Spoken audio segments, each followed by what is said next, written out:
ನಮಸ್ಕಾರ ವೀಕ್ಷಕರೇ, ಆರೋಗ್ಯ ದರ್ಪಣ ಕಾರ್ಯಕ್ರಮಕ್ಕೆ ಆತ್ಮೀಯವಾದಂತಹ ಸ್ವಾಗತ. ಮುಖದ ಸೌಂದರ್ಯಕ್ಕೆ ಮೆರುಗು ಹಲ್ಲು, ನಮ್ಮ ನೆಚ್ಚಿನ ಆಹಾರದ ಸವಿಯ ಸನ್ಮಿತ್ರ ಹಲ್ಲು. ಸೊ ಇಂದೀಗ ನಾವು ಏನಪ್ಪಯ್ಯ ದಂತವೈದ್ಯಕೀಯ ಕಾಲೇಜು ಹಾಗೂ ಆಸ್ಪತ್ರೆ ಇಲ್ಲಿ ನೆರೆದಿದ್ದೇವೆ. ಸೊ ನಮ್ಮ ಹಲ್ಲಿನ ಸಂರಕ್ಷಣೆ ಹಾಗೂ ಪೋಷಣೆಯ ಬಗ್ಗೆ ದಂತ ವೈದ್ಯರಿಂದ ತಿಳಿದುಕೊಳ್ಳೋಣ ಬನ್ನಿ.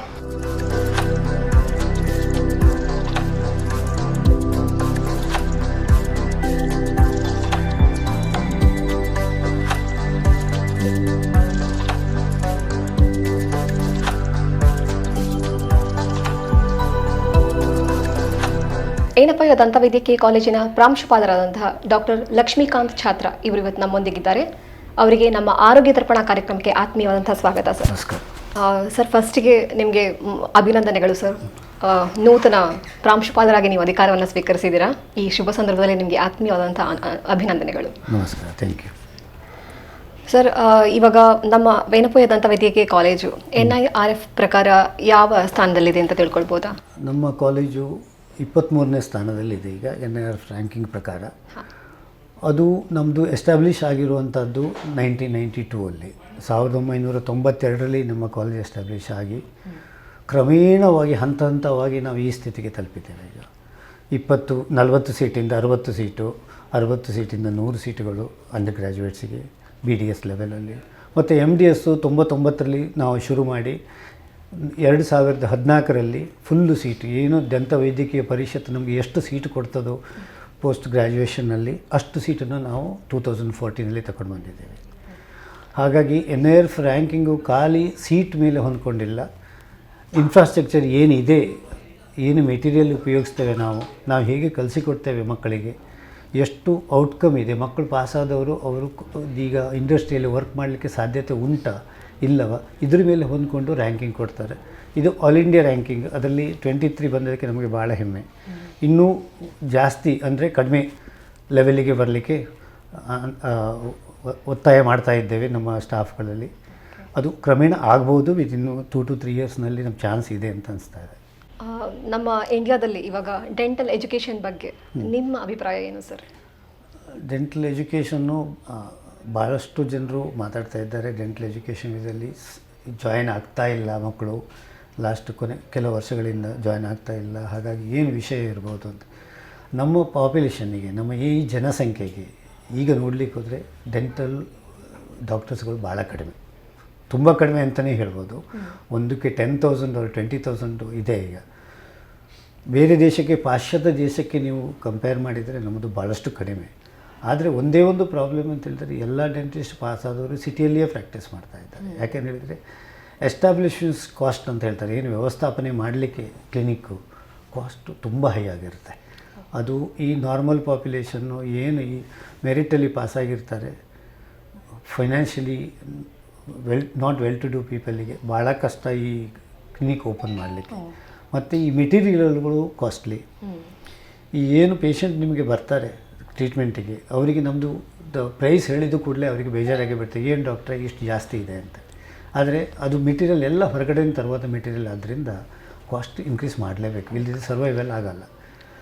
ಹಾಗಾಗಿ ಈ ಒಂದು ಲಕ್ಷಣದಿಂದ ಪೀಪಲ್ ಹೇಳಲಿಕ್ಕೆ ಸ್ಟಾರ್ಟ್ ಮಾಡಿದ್ದಾರೆ ಅಷ್ಟೇನು ಇಲ್ಲ ಅಂತ. But it is doing well. ನನ್ನ ಪ್ರಕಾರ ಎಲ್ಲರೂ ಒಳ್ಳೆಯದೇ ಮಾಡ್ತಾ ಇದ್ದಾರೆ.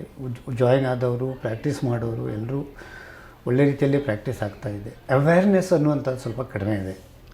ಈ ಮೆಡಿಕಲ್ ಇದ್ದಷ್ಟು ಅವೇರ್ನೆಸ್ಸು ಡೆಂಟಲ್ ಇಲ್ಲ. ಹಾಗಾಗಿ ನಮ್ಮಲ್ಲಿ ಸ್ವಲ್ಪ ಆ ಅವೇರ್ನೆಸ್ಸು ಪ್ರೋಗ್ರಾಮ್ಸು ಮಾಡಬೇಕಾಗುತ್ತೆ. ಅದಕ್ಕೆ ಪೇರೆಂಟ್ಸಿಗೆ ಮಾಡಬೇಕಾಗತ್ತೆ. ಏನು ನೀವು PUC SSLC ಲೆವೆಲ್ನಲ್ಲಿ ಮಾಡಿಸ್ಬೇಕಾಗತ್ತೆ.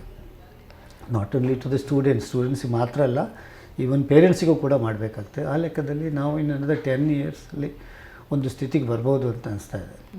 ಸೊ ಆ್ಯಕ್ಚುಲಿ ಸರ್ ಇನ್ನೊಂದು ಇನ್ ಬಿಟ್ವೀನ್ ಇವಾಗ ಈ ಹಳ್ಳಿಗಳಲ್ಲಿ ಆ್ಯಕ್ಚುಲಿ ಅಷ್ಟೊಂದು ದಂತವೈದ್ಯಕೀಯ ಕ್ಲಿನಿಕ್ಗಳು ಇಲ್ಲ ಆಲ್ಮೋಸ್ಟ್ ಇವಾಗ ನೋಡಿದರೆ. ಸೊ ಅಂದರೆ ಅದಕ್ಕೆ ಒಂದು ಕಾರಣ ಏನಾಗಿರ್ಬೋದು ಅಂತ ಹೇಳುವಂಥದ್ದು? ಅಂದರೆ ಅವರಿಗೆ ಎಸ್ಟಾಬ್ಲಿಷ್ಮೆಂಟ್ ಕಾಸ್ಟ್ ಜಾಸ್ತಿ ಇರೋದ್ರಿಂದ ಹಳ್ಳಿಯಲ್ಲಿ ಅವರಿಗೆ ಅದರಿಂದ ವಾಪಸ್ ಬರ್ತಾ ಇಲ್ಲ. ಈಗ ಒಂದು 5 ಲಕ್ಷದ್ದು ಮೆಟೀರಿಯಲ್ ತಗೊಂಡು ನೀವು ಒಂದು ವರ್ಕ್ ಮಾಡಿದರೆ ಅಲ್ಲಿ ನೀವು 5 ಲಕ್ಷದ ವರ್ತ್ ಮೆಟೀರಿಯಲ್ ಹಣ ಬರಬೇಕಲ್ವ, ಅದು ಕೂಡ ಬರ್ತಾ ಇಲ್ಲ ಹಳ್ಳಿಯಲ್ಲಿ. ಆ ವಿಷಯದಲ್ಲಿ ದಂತವೈದ್ಯಕೀಯ ಪರಿಷತ್ತು ಸೆಟ್ಲೈಟ್ ಸೆಂಟರ್ ಅಂತ ಮಾಡಿದ್ದಾರೆ. ನಮ್ಮ ಕಾಲೇಜಲ್ಲಿ ಈಗ 12 ಸೆಟ್ಲೈಟ್ ಸೆಂಟರ್ ಇದೆ. ಅದು ಈ ಸೆಟ್ಲೈಟ್ ಸೆಂಟರ್ಗಳು ಈ ವಿಲೇಜ್ ವ್ಯಾಪ್ತಿಯಲ್ಲಿ, ಗ್ರಾಮ ಪಂಚಾಯತ್ ವ್ಯಾಪ್ತಿಯಲ್ಲಿಯೇ ಕೆಲಸ ಮಾಡ್ತವೆ. ಸಿಟಿಯಲ್ಲಿ ಕೆಲಸ ಮಾಡ್ತಾ ಇಲ್ಲ. ಯಾವ ಈ ಸೆಟ್ಲೈಟ್ ಸೆಂಟರ್ ನಮ್ಮ ದಂತವೈದ್ಯಕೀಯ ಕಾಲೇಜಿಂದ ಆಗ್ತಾಯಿದೆ, 12 ಸೆಂಟರ್ ಇದ್ದಾವೆ, ಎಲ್ಲ ಗ್ರಾಮ ಪಂಚಾಯತ್ ವ್ಯಾಪ್ತಿಯಲ್ಲಿ ಆಗ್ತಾಯಿದೆ.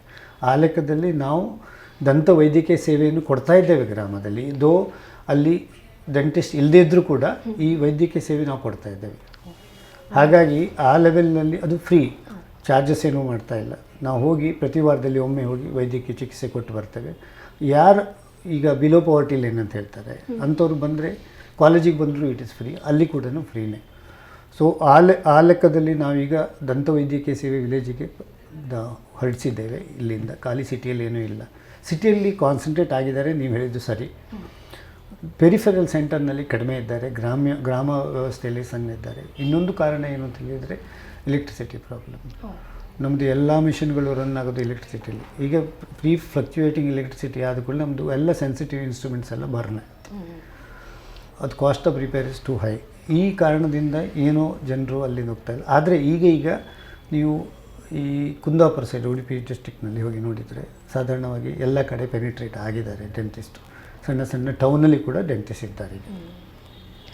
ಆ್ಯಕ್ಚುಲಿ ತುಂಬ ಖುಷಿ ಆಗ್ತದೆ ನೀವು ಉಚಿತ ಸೇವೆಯನ್ನು ಹಳ್ಳಿಗಳಿಗೆ ಹೋಗಿ ಮಾಡ್ತಾ ಇದ್ರಿ ಅಂತ ಹೇಳುವಂಥದ್ದು. ತುಂಬ ಹೆಮ್ಮೆಯ ವಿಷಯ, ಆ್ಯಕ್ಚುಲಿ ತುಂಬ ಖುಷಿಯ ವಿಷಯ. ಧನ್ಯವಾದಗಳು, ಅದಕ್ಕೆ ಅಭಿನಂದನೆಗಳು ಕೂಡ ನಿಮಗೆ. ಇಲ್ಲಿ ಕೊಡ್ತಿರುವಂತಹ ಶಿಕ್ಷಣ, ಏನಪ್ಪ ದಂತವೈದ್ಯಕೀಯ ಕಾಲೇಜಿನಲ್ಲಿ ಕೊಡ್ತಿರುವಂತಹ ಶಿಕ್ಷಣ ಈಗಿನ ಆಧುನಿಕತೆಗೆ ಪೂರಕವಾಗಿದೆಯಾ? ಈಗ ಅದು ಹೇಳಬೇಕಾದ್ರೆ ನಿಮಗೆ ನಮ್ಮ ದಂತವೈದ್ಯಕೀಯ ಪರಿಷತ್ ಏನು ಹೇಳ್ತದೆ, ಇಷ್ಟು ಎಕ್ವಿಪ್ಮೆಂಟ್ ಇರಬೇಕು, ಇಷ್ಟು ಪೇಷಂಟ್ಸ್ ಇರಬೇಕು, ಇಷ್ಟು ಮೆಟೀರಿಯಲ್ಸ್ ಇರಬೇಕು ಅಂತ. ಆ ಲೆಕ್ಕದಲ್ಲಿ ನಮ್ಮದು ಎಲ್ಲದರಲ್ಲಿ ಇದೆ. ಅದಕ್ಕಿಂತ ಜಾಸ್ತಿನೇ ಇದೆ ಅಂತ ಹೇಳ್ಬೋದು. ಈ ಕೆಲವು ವಿಷಯಗಳು ಅವ್ರು ಕೇಳ್ತಾನೆ ಇಲ್ಲ, ಬಟ್ ನಮ್ಮಲ್ಲಿದೆ. ಫಸ್ಟ್ ಇಂಪಾರ್ಟೆಂಟು ನಮ್ಮದು ಮೆಡಿಕಲ್ಲು ಡೆಂಟಲಿದೆ ಸಪ್ರೇಟ್ ಅಂತ ಹೇಳಿದರೆ, ಮೆಡಿಕಲಲ್ಲಿ ಪೇಷಂಟ್ಸು ಟೀಚ್ ಮಾಡ್ತಾರೆ, ನಾವಿಲ್ಲಿ ಪೇಷಂಟ್ ಮೇಲೆ ವರ್ಕ್ ಮಾಡ್ತೇವೆ. ಅದು ಡಿಫ್ರೆಂಟ್ ಇದೆ. ನಾವು 3ನೇ ವರ್ಷದ ವಿದ್ಯಾರ್ಥಿಗಳು ಪೇಷಂಟು ತಗೊಳ್ತಾರೆ. ಅಲ್ಲಿ 2 ವರ್ಷ ಆಗುವಾಗ ಅವರು ಕೋರ್ಸ್ ಮುಗಿಯುವಾಗ ಅವರು ಪೇಷಂಟ್ ಮೇಲೆ ವರ್ಕ್ ಮಾಡ್ತಾರೆ. ನಮಗೆ ಪೇಷಂಟ್ಸು ತುಂಬ ಬರ್ತಾ ಇದೆ. ಈಗ ಈ ಹಳ್ಳಿಯಲ್ಲಿ ಇರುವಂಥ ಈ ಗ್ರಾಮ ಪಂಚಾಯತ್ ವ್ಯಾಪ್ತಿಯಲ್ಲಿ ಇರೋದರಿಂದ ನಮಗೆ ತುಂಬ ಪೇಷಂಟ್ಗಳು ಬರ್ತಾ ಇದ್ದಾವೆ. ಹಾಗಾಗಿ ಮಕ್ಕಳಿಗೆ ಟ್ರೈನಿಂಗ್ ಒಳ್ಳೆ ಲೆವೆಲಲ್ಲಿ ಸಿಗ್ತಾ ಇದೆ. ದೋ ಎಲ್ಲ ಕಾಲೇಜಲ್ಲೂ ಸೇಮ್ ಶಿಕ್ಷಣ ವ್ಯವಸ್ಥೆ ಇದ್ದರೂ ಕೂಡ ನೀವು ಶಿಕ್ಷಣ ವ್ಯವಸ್ಥೆಯಲ್ಲಿ ನೀವು ಹೇಗೆ ಅತ್ಯುನ್ನತ ಮೇಲೆ ಬರ್ತೀರಿ ಅಂತ ಹೇಳಿದರೆ ಪೇಷಂಟ್ ಎಷ್ಟು ಬರ್ತೀರಿ ಅದ್ರ ಮೇಲೆ ಹೊಂದ್ಕೊಂಡಿದೆ. ಜಾಸ್ತಿ ಪೇಷಂಟ್ ಮಕ್ಕಳು ಮಾಡಿದರೆ ಅವರು ಬೆಟರ್ ಆಗಿರ್ತಾರೆ ಹೊರಗೆ ಬಂದಾಗ. ಸೊ ಆ ಲೆವೆಲ್ನಲ್ಲಿ ನಮಗೆ ನಂಬರ್ ಆಫ್ ಪೇಷಂಟ್ಸು, ನಮ್ಮದು students number is same, but patients increase ಆಗ್ತಾಯಿದೆ. ಸೆಕೆಂಡ್ ಹೇಳಬೇಕಂತಿದ್ದರೆ ನಮ್ಮ ಮಹಾವಿದ್ಯಾಲಯದ ಟೀಚರ್ಸ್ 25-30 ವರ್ಷದಿಂದ ಇಲ್ಲೇ ಟೀಚ್ ಮಾಡ್ತಾ ಇದ್ದಾರೆ. ಸಾಧಾರಣ ಒಂದು 15-16 ಜನರು. ಸೊ ಒಂದು 15-16 ಜನ ಯಾವಾಗಲೂ ಒಂದು ಸೀನಿಯರ್ ಟೀಚರ್ ಇದ್ದರೆ ಅವರ ಒಂದು ಏನು ಗೊತ್ತಿರ್ತದೆ ಅದನ್ನು ಮಕ್ಕಳಿಗೆ ಹೇಳ್ತಾ ಇರ್ತಾರೆ. Teaching is extremely good. ಹಾಗಾಗಿ ಈ ಮೆಡಿಕಲ್ ಮತ್ತು ಡೆಂಟಲ್ನಲ್ಲಿ ನಾನು ಹೇಳಬೇಕಾದ್ರೆ ಪುಸ್ತಕ ಇರ್ತದೆ, ನಿಮಗೆ ಪೇಷಂಟ್ ಇರ್ತಾರೆ. ಈ ಪುಸ್ತಕದಿಂದ ಈ ಜ್ಞಾನ ಟ್ರಾನ್ಸ್ಲೇಟ್ ಆಗಬೇಕು ಪೇಷಂಟಿಗೆ, ಅದು through the teacher. If a teacher is good in an institution, the institution will grow. May not be growing in other way, but definitely A good doctors ಬರ್ತಾರೆ. ಮತ್ತು ಆಮೇಲೆ ಇಲ್ಲದೇ ಇದ್ದರೆ ನಿಮಗೆ ಖಾಲಿ ಪೇಷಂಟ್ ನೋಡೋದು ಬಿಡೋದು ಹಾಗೆ ಆಗ್ತಾಯಿದೆ. ಈ ವಿಷಯದಲ್ಲಿ ನಮ್ಮ ಕಾಲೇಜಿನಲ್ಲಿ ಟೀಚರು ಪೇಷಂಟು ಎರಡೂ ಕೂಡ ಇದೆ. ನಾನು ಅದು ಬ್ಲೆಸ್ಸಿಂಗ್ಸ್ ಅಂತ ಹೇಳ್ಬೋದು ನಮಗೆ. ಆ್ಯಸ್ ಎ ಪ್ರಿನ್ಸಿಪಲ್ ಒಳ್ಳೆಯ ಟೀಚಿಂಗ್ ಇರೋದ್ರಿಂದ ನಮ್ಮ ಮಕ್ಕಳಿಗೆ ಹೊರಗೆ ಬರುವಾಗ ಎಲ್ಲ ಕಂಟೆಂಪ್ರರಿ ನಾಲೆಜ್ ಅಂತ ಏನು ಹೇಳ್ತಾರೆ, ಇವಾಗಿನ ಕರೆಂಟ್ ನಾಲೆಜ್ ಅದು ಗೂಡಿಕೊಂಡು ಹೊರಗೆ ಬರ್ತಾರೆ. ಅದರಿಂದ ಅವರಿಗೂ ಒಳ್ಳೆಯದಾಗ್ತದೆ, ನಮಗೂ ಕೂಡ ಹೆಮ್ಮೆಯ ವಿಷಯ. ಸರ್, ನಮ್ಮ ಏನಪ್ಪ ದಂತವೈದ್ಯಕೀಯ ಕಾಲೇಜಿನಲ್ಲಿರುವಂತಹ ಬೇರೆ ಬೇರೆ ವಿಭಾಗಗಳು ಯಾವುದು ಮತ್ತು ಅದು ರೋಗಿಗಳಿಗೆ ಟ್ರೀಟ್ಮೆಂಟ್ ಕೊಡುವಲ್ಲಿ ಯಾವ ರೀತಿ ಕಾರ್ಯನಿರ್ವಹಿಸ್ತಾ ಇದೆ? ನಮಗೆ ಈಗ ಒಂದು ಪೇಷಂಟ್ ಬಂದ ಕೂಡಲೇ ಅವರೊಂದು ರಿಸೆಪ್ಷನ್ನಲ್ಲಿ ಫಸ್ಟು ಇದು ಮಾಡ್ತಾರೆ, ರಿಜಿಸ್ಟರ್ ಮಾಡ್ತಾರೆ ಹೆಸರು. ಹೊಸ ಪೇಷಂಟ್ ಆದರೆ, ಹಳೆ ಪೇಷಂಟ್ ಆದರೆ ರಿಜಿಸ್ಟರ್ ಆಗಿರ್ತಾರೆ ಅವರು. ಹಾಗಾಗಿ ಅವರು ಡೈರೆಕ್ಟಾಗಿ ಅವರು ಯಾವ ಡಿಪಾರ್ಟ್ಮೆಂಟಿಗೆ ಹೋಗ್ಲಿಕ್ಕೆ ಉಂಟು ಅಂತ ಆ ಡಿಪಾರ್ಟ್ಮೆಂಟಿಗೆ ಹೋಗ್ತಾರೆ. ಹೊಸ ಪೇಷಂಟ್ ಬಂದವರಿಗೆ ನಾವು ಫಸ್ಟು ಇಲ್ಲಿ ರಿಜಿಸ್ಟ್ರೇಷನ್ ಆದ ಕೂಡಲೇ ಅವರು ಸೀದಾ ಓರಲ್ ಮೆಡಿಸಿನ್ ಅಂತ ಬರ್ತಾರೆ. ನಂಬರ್ 1 ಅಲ್ಲಿ ಬರೆದಿದ್ದಾರೆ, ನಂಬರ್ 1ಗೆ ಹೋಗಿ ಅಂತ ಹೇಳ್ತಾರೆ. ಸೊ ನಂಬರ್ 1ಗೆ ಹೋಗ್ತಾರೆ, ಅಲ್ಲಿ ಓರಲ್ ಮೆಡಿಸಿನ್ ಅಲ್ಲಿ ನೋಡಿಕೊಂಡು ಡಾಕ್ಟರ್ಸು ಚಿಕಿತ್ಸಕರು ನೋಡಿ ಏನು ಅಗತ್ಯ ಉಂಟು ಈ ಪೇಷಂಟಿಗೆ, ಗಮ್ ಪ್ರಾಬ್ಲಮ್ ಉಂಟ ಆ ಡಿಪಾರ್ಟ್ಮೆಂಟಿಗೆ ಕಳಿಸ್ತಾರೆ. ಗಮ್ ಇದೆ ಡಿಪಾರ್ಟ್ಮೆಂಟ್. ಫಿಲ್ಲಿಂಗ್ ಮಾಡಲಿಕ್ಕಿದ್ರೆ ಫಿಲ್ಲಿಂಗ್ ಡಿಪಾರ್ಟ್ಮೆಂಟಿಗೆ ಕಳಿಸ್ತಾರೆ. ಅಥವಾ ಈಗ ಅವರು ಅವರಿಗೆ ಹಲ್ಲು ಮುಂದೆ ಬಂದಿರ್ತದೆ, ಅವರಿಗೆ ವೈರ್ ಹಾಕೋ ಟ್ರೀಟ್ಮೆಂಟ್ ಮಾಡಿಸಬೇಕು, ಆ ಡಿಪಾರ್ಟ್ಮೆಂಟಿಗೆ ಕಳಿಸ್ತಾರೆ. ಆದರೆ ಅದಕ್ಕಿಂತ ಮೊದಲು ಅವರಿಗೆ ಪ್ರಿಪ್ರೇಷನ್ ಅಂತ ಇರ್ತದೆ. ಈಗ ಅವರಿಗೆ ಹಲ್ಲು ವೈರ್ ಹಾಕೋಗಿರುವವರಿಗೆ ಕೆಲವೊಮ್ಮೆ ಕ್ಯಾವಿಟಿ ಇರ್ತದೆ, ಫಿಲ್ಲಿಂಗ್ ಮಾಡಲಿಕ್ಕೆ ಇರ್ತದೆ. ಅಂಥ ಫಿಲ್ಲಿಂಗ್ ಎಲ್ಲ ಮುಗಿಸಿ ಹಲ್ಲಿದು ಕ್ರಮೇಣವಾಗಿ ಕ್ಲೀನ್ ಮಾಡಿಸಿಕೊಂಡು ಮತ್ತೆ ಆಮೇಲೆ ಅವರು ಇದು ವೈರ್ ಹಾಕಲಿಕ್ಕೆ ಕಳಿಸ್ತಾರೆ. ಹೀಗೆ ಪೇಷಂಟಿಗೆ ನಮ್ಮ ಈ ಫಸ್ಟ್ ಡಿಪಾರ್ಟ್ಮೆಂಟಲ್ಲಿ ಬಂದು ಚಿಕಿತ್ಸೆಗಳು ನೋಡಿ ಯಾವ ಟ್ರೀಟ್ಮೆಂಟ್ ಅಗತ್ಯ ಇದೆ, ಅವರಿಗೆ ಯಾವ ಚಿಕಿತ್ಸೆ ಅಗತ್ಯ ಇದೆ, ಅದ್ರ ಮೇಲೆ ಹೊಂದಿಕೊಂಡು ಅವರು ಬೇರೆ ಬೇರೆ ಕಡೆ ಕಳಿಸ್ತಾರೆ.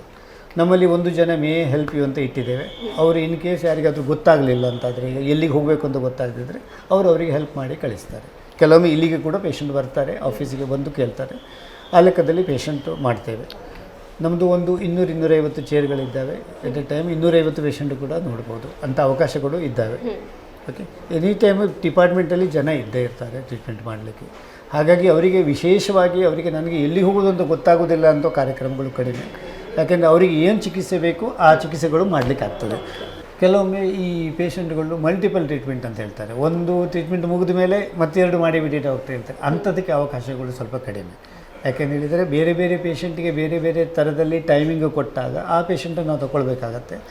ಆ ಲೆಕ್ಕದಲ್ಲಿ ಕೆಲವು ಪೇಷಂಟ್ಗಳಿಗೆ ಬೇಜಾರಾಗ್ತದೆ, ನಮಗೆ ಟ್ರೀಟ್ಮೆಂಟ್ ಮಾಡಲಿಲ್ಲ ಅಂತ ಬೈದು ಎಲ್ಲ ಹೋಗ್ತಾರೆ. ಬಟ್ ಏನು ಆಗ್ತದೆ ಅಂತ ಹೇಳಿದರೆ ಈ ಥರಗಳು, ಒಬ್ಬ ಪೇಷಂಟ್ ಬಂದವರಿಗೆ 10 ಟ್ರೀಟ್ಮೆಂಟ್ ಇರ್ಬೋದು, ಎಲ್ಲ ಒಟ್ಟಿಗೆ ಮಾಡಲಿಕ್ಕೆ ಆಗೋದಿಲ್ಲ. ಅಷ್ಟೊತ್ತು ಬಾಯಿ ಓಪನ್ ಮಾಡಲಿಕ್ಕೂ ಇಟ್ಕೊಂಡು ಕೂತ್ಕೊಳ್ಳಿಕ್ಕೆ ಆಗೋದಿಲ್ಲ. ಹೆಚ್ಚು ಅಂತ ಹೇಳಿದರೆ 20 ನಿಮಿಷ ಬಾಯಿ ಓಪನ್ ಮಾಡಿ ಇಟ್ಕೊಳ್ಬೋದು. ಆಮೇಲೆ ಕ್ರಮೇಣ ಕ್ಲೋಸ್ ಆಗಲಿಕ್ಕೆ ಸ್ಟಾರ್ಟ್ ಆಗ್ತದೆ. ಕ್ಲೋಸ್ ಆದ ಕೂಡಲೇ ನಮಗೆ ಟ್ರೀಟ್ಮೆಂಟ್ ಮಾಡಲಿಕ್ಕೆ ಕಷ್ಟ ಆಗ್ತದೆ. ಈ ಥರದಲ್ಲಿ ಮಲ್ಟಿಪಲ್ ಟ್ರೀಟ್ಮೆಂಟ್ ಕೆಲವೊಮ್ಮೆ ಪೇಷಂಟ್ಗಳು ಹೇಳೋದುಂಟು, ಎಲ್ಲ ಟ್ರೀಟ್ಮೆಂಟ್ ಆಗೋದಿಲ್ಲ ಇಲ್ಲಿ ಅಂತ. ಇನ್ನೊಂದು ನಾನು ಹೇಳ ಬಯಸ್ತೇನೆ ಅಂತ ಹೇಳಿದರೆ, ಇಲ್ಲಿ ಎಲ್ಲ ಟ್ರೀಟ್ಮೆಂಟ್ಗಳು ಫ್ರೀ ಆಫ್ ಕಾಸ್ಟ್. ಏನು ಯು ಜಿಗಳು ಅಂಡರ್ ಗ್ರ್ಯಾಜುಯೇಟ್ಸ್ ಅಥವಾ ಪೋಸ್ಟ್ ಗ್ರ್ಯಾಜುಯೇಟ್ ಮಾಡ್ತಾ ಇದಕ್ಕೆಲ್ಲದಕ್ಕೂ ಫ್ರೀ, ಅದಕ್ಕೂ ಚಾರ್ಜ್ ಮಾಡ್ತಾಯಿಲ್ಲ.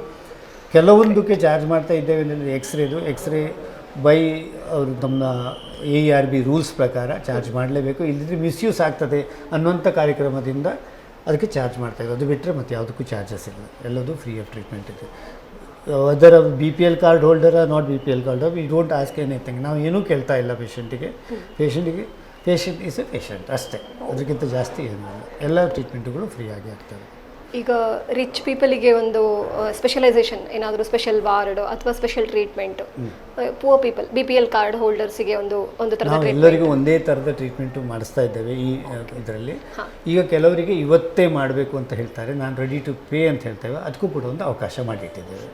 ಕೆಲವರು ಬಂದು ಹೇಳ್ತಾರೆ ನನಗೆ ಇವತ್ತೇ ಆಗಬೇಕು, NRIಗಳು ಹೆಚ್ಚಾಗಿ ಆಗಬೇಕು, ಇವತ್ತೇ ಟ್ರೀಟ್ಮೆಂಟ್ ಮುಗಿಬೇಕು ನಮಗೆ ಅಂತ ಹೇಳ್ತಾರೆ. ಆ ಕ್ರಮದಲ್ಲಿ ನಾವು ಒಂದು ಪ್ಲೇಸ್ ಇಟ್ಟಿದ್ದೇವೆ, ಒಂದು ಆ ಏರಿಯಾದಲ್ಲಿ ಟ್ರೀಟ್ಮೆಂಟಿಗೆ ಕಾಸ್ಟ್ ಆಗ್ತದೆ ಅಂಥವರಿಗೆ ಮಾತ್ರ. ನಾವು ಮೊದಲೇ ಹೇಳಿರ್ತೇವೆ ಇಷ್ಟು ಕಾಸ್ಟ್ ಆಗ್ತದೆ, ನಿಮಗೆ ರೆಡಿ ಇದ್ದರೆ ನೀವು ಮಾಡಿಸ್ಬೋದು, ಇಲ್ಲದೇ ಇದ್ದರೆ ಬೇಡ ಅಂತ ಹೇಳ್ತೇವೆ. ಅದರ್ವೈಸ್ ಎಲ್ಲ ಟ್ರೀಟ್ಮೆಂಟ್ಗಳು ಫ್ರೀಯಲ್ಲೇ ಆಗ್ತವೆ.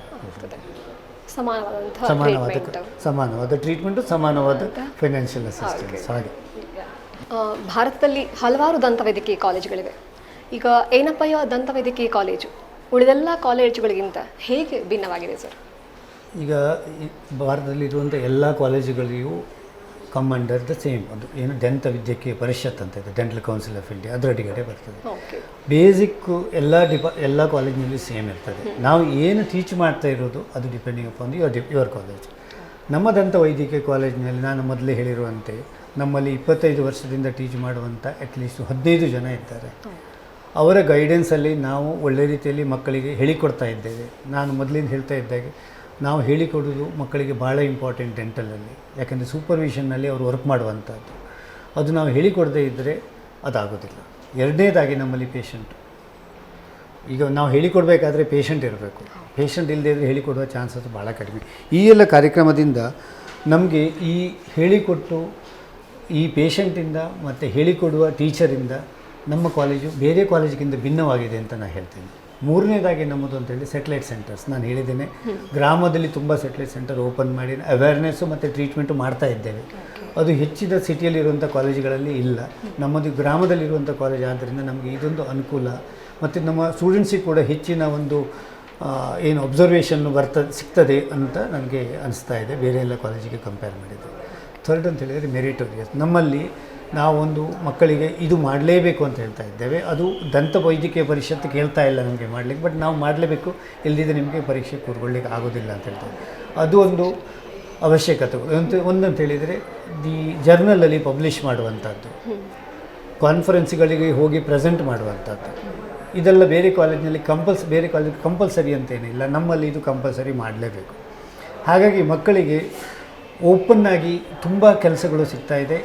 ಓನ್ಲಿ ಪೇಷಂಟಿಗೆ ಟ್ರೀಟ್ಮೆಂಟ್ ಮಾಡುವಂಥ ವಿಷಯಗಳೆಲ್ಲ ಹೊರಗಡೆ ಹೋಗಿ ಅವೇರ್ನೆಸ್ ಪ್ರೋಗ್ರಾಮ್ ಕೊಡುವಂಥದ್ದು, ಕಾನ್ಫರೆನ್ಸ್ಗೆ ಹೋಗಿ ನಿಮ್ಮ ಪ್ರೆಸೆಂಟೇಷನ್ ಮಾಡುವಂಥದ್ದು, ಮತ್ತು ನೀವು ಪಬ್ಲಿಕೇಷನ್ ಮಾಡುವಂಥ ನೀವು ಏನು ನೋಡಿದ್ದೀರಿ ಅದನ್ನು ನಮ್ಮ ಪ್ರಪಂಚದಾದ್ಯಂತ ಎಲ್ಲ ಇರುವಂಥ ಜರ್ನಲ್ಗಳಿಗೆ ಪಬ್ಲಿಷ್ ಮಾಡುವಂಥ ಅವಕಾಶ ನಮ್ಮ ಕಾಲೇಜಲ್ಲಿದೆ.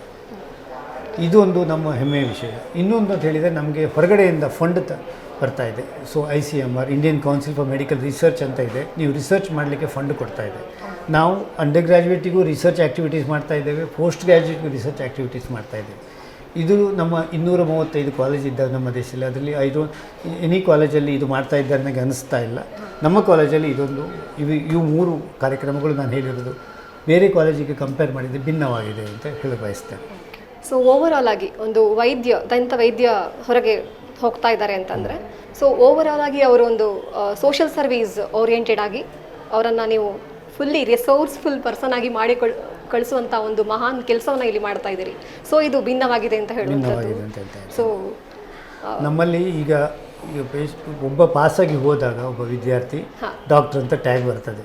ಖಾಲಿ ಡಾಕ್ಟರ್ ಟ್ಯಾಗ್ ಅಂತ ಬರಬಾರ್ದು, ಅವನಿಗೊಂದು ಸೋಷಿಯಲ್ ರಿಲೆವೆನ್ಸ್ ಬರಬೇಕು, ಸೋಷಿಯಲ್ ರೆಸ್ಪಾನ್ಸಿಬಿಲಿಟಿ ಇರಬೇಕು ಅದ್ರ ಜೊತೆಗೆ ಅನ್ನುವಂಥದ್ದನ್ನು ನಾವು ಹೇಳಿಕೊಡ್ತಾ ಇದ್ದೇವೆ. ಫಸ್ಟ್ ಇಯರಿಂದ PG ಪೋಸ್ಟ್ ಗ್ರ್ಯಾಜುಯೇಟ್ ಹಂತದವರೆಗೂ ನಾವು ಇದನ್ನು ಹೇಳಿಕೊಡ್ತಾ ಇದ್ದೇವೆ ಮಕ್ಕಳಿಗೆ. ಸೊ ಅವರು ನನ್ನ ಪ್ರಕಾರ ಕಂಟೆಂಪ್ರರಿ ನಾಲೆಜ್ ಏನಿದೆ ಅದು ಕೂಡ ಪಡ್ಕೊಳ್ತಾ ಇದ್ದಾರೆ ಪಾಸಾಗುವ ಮೊದಲು.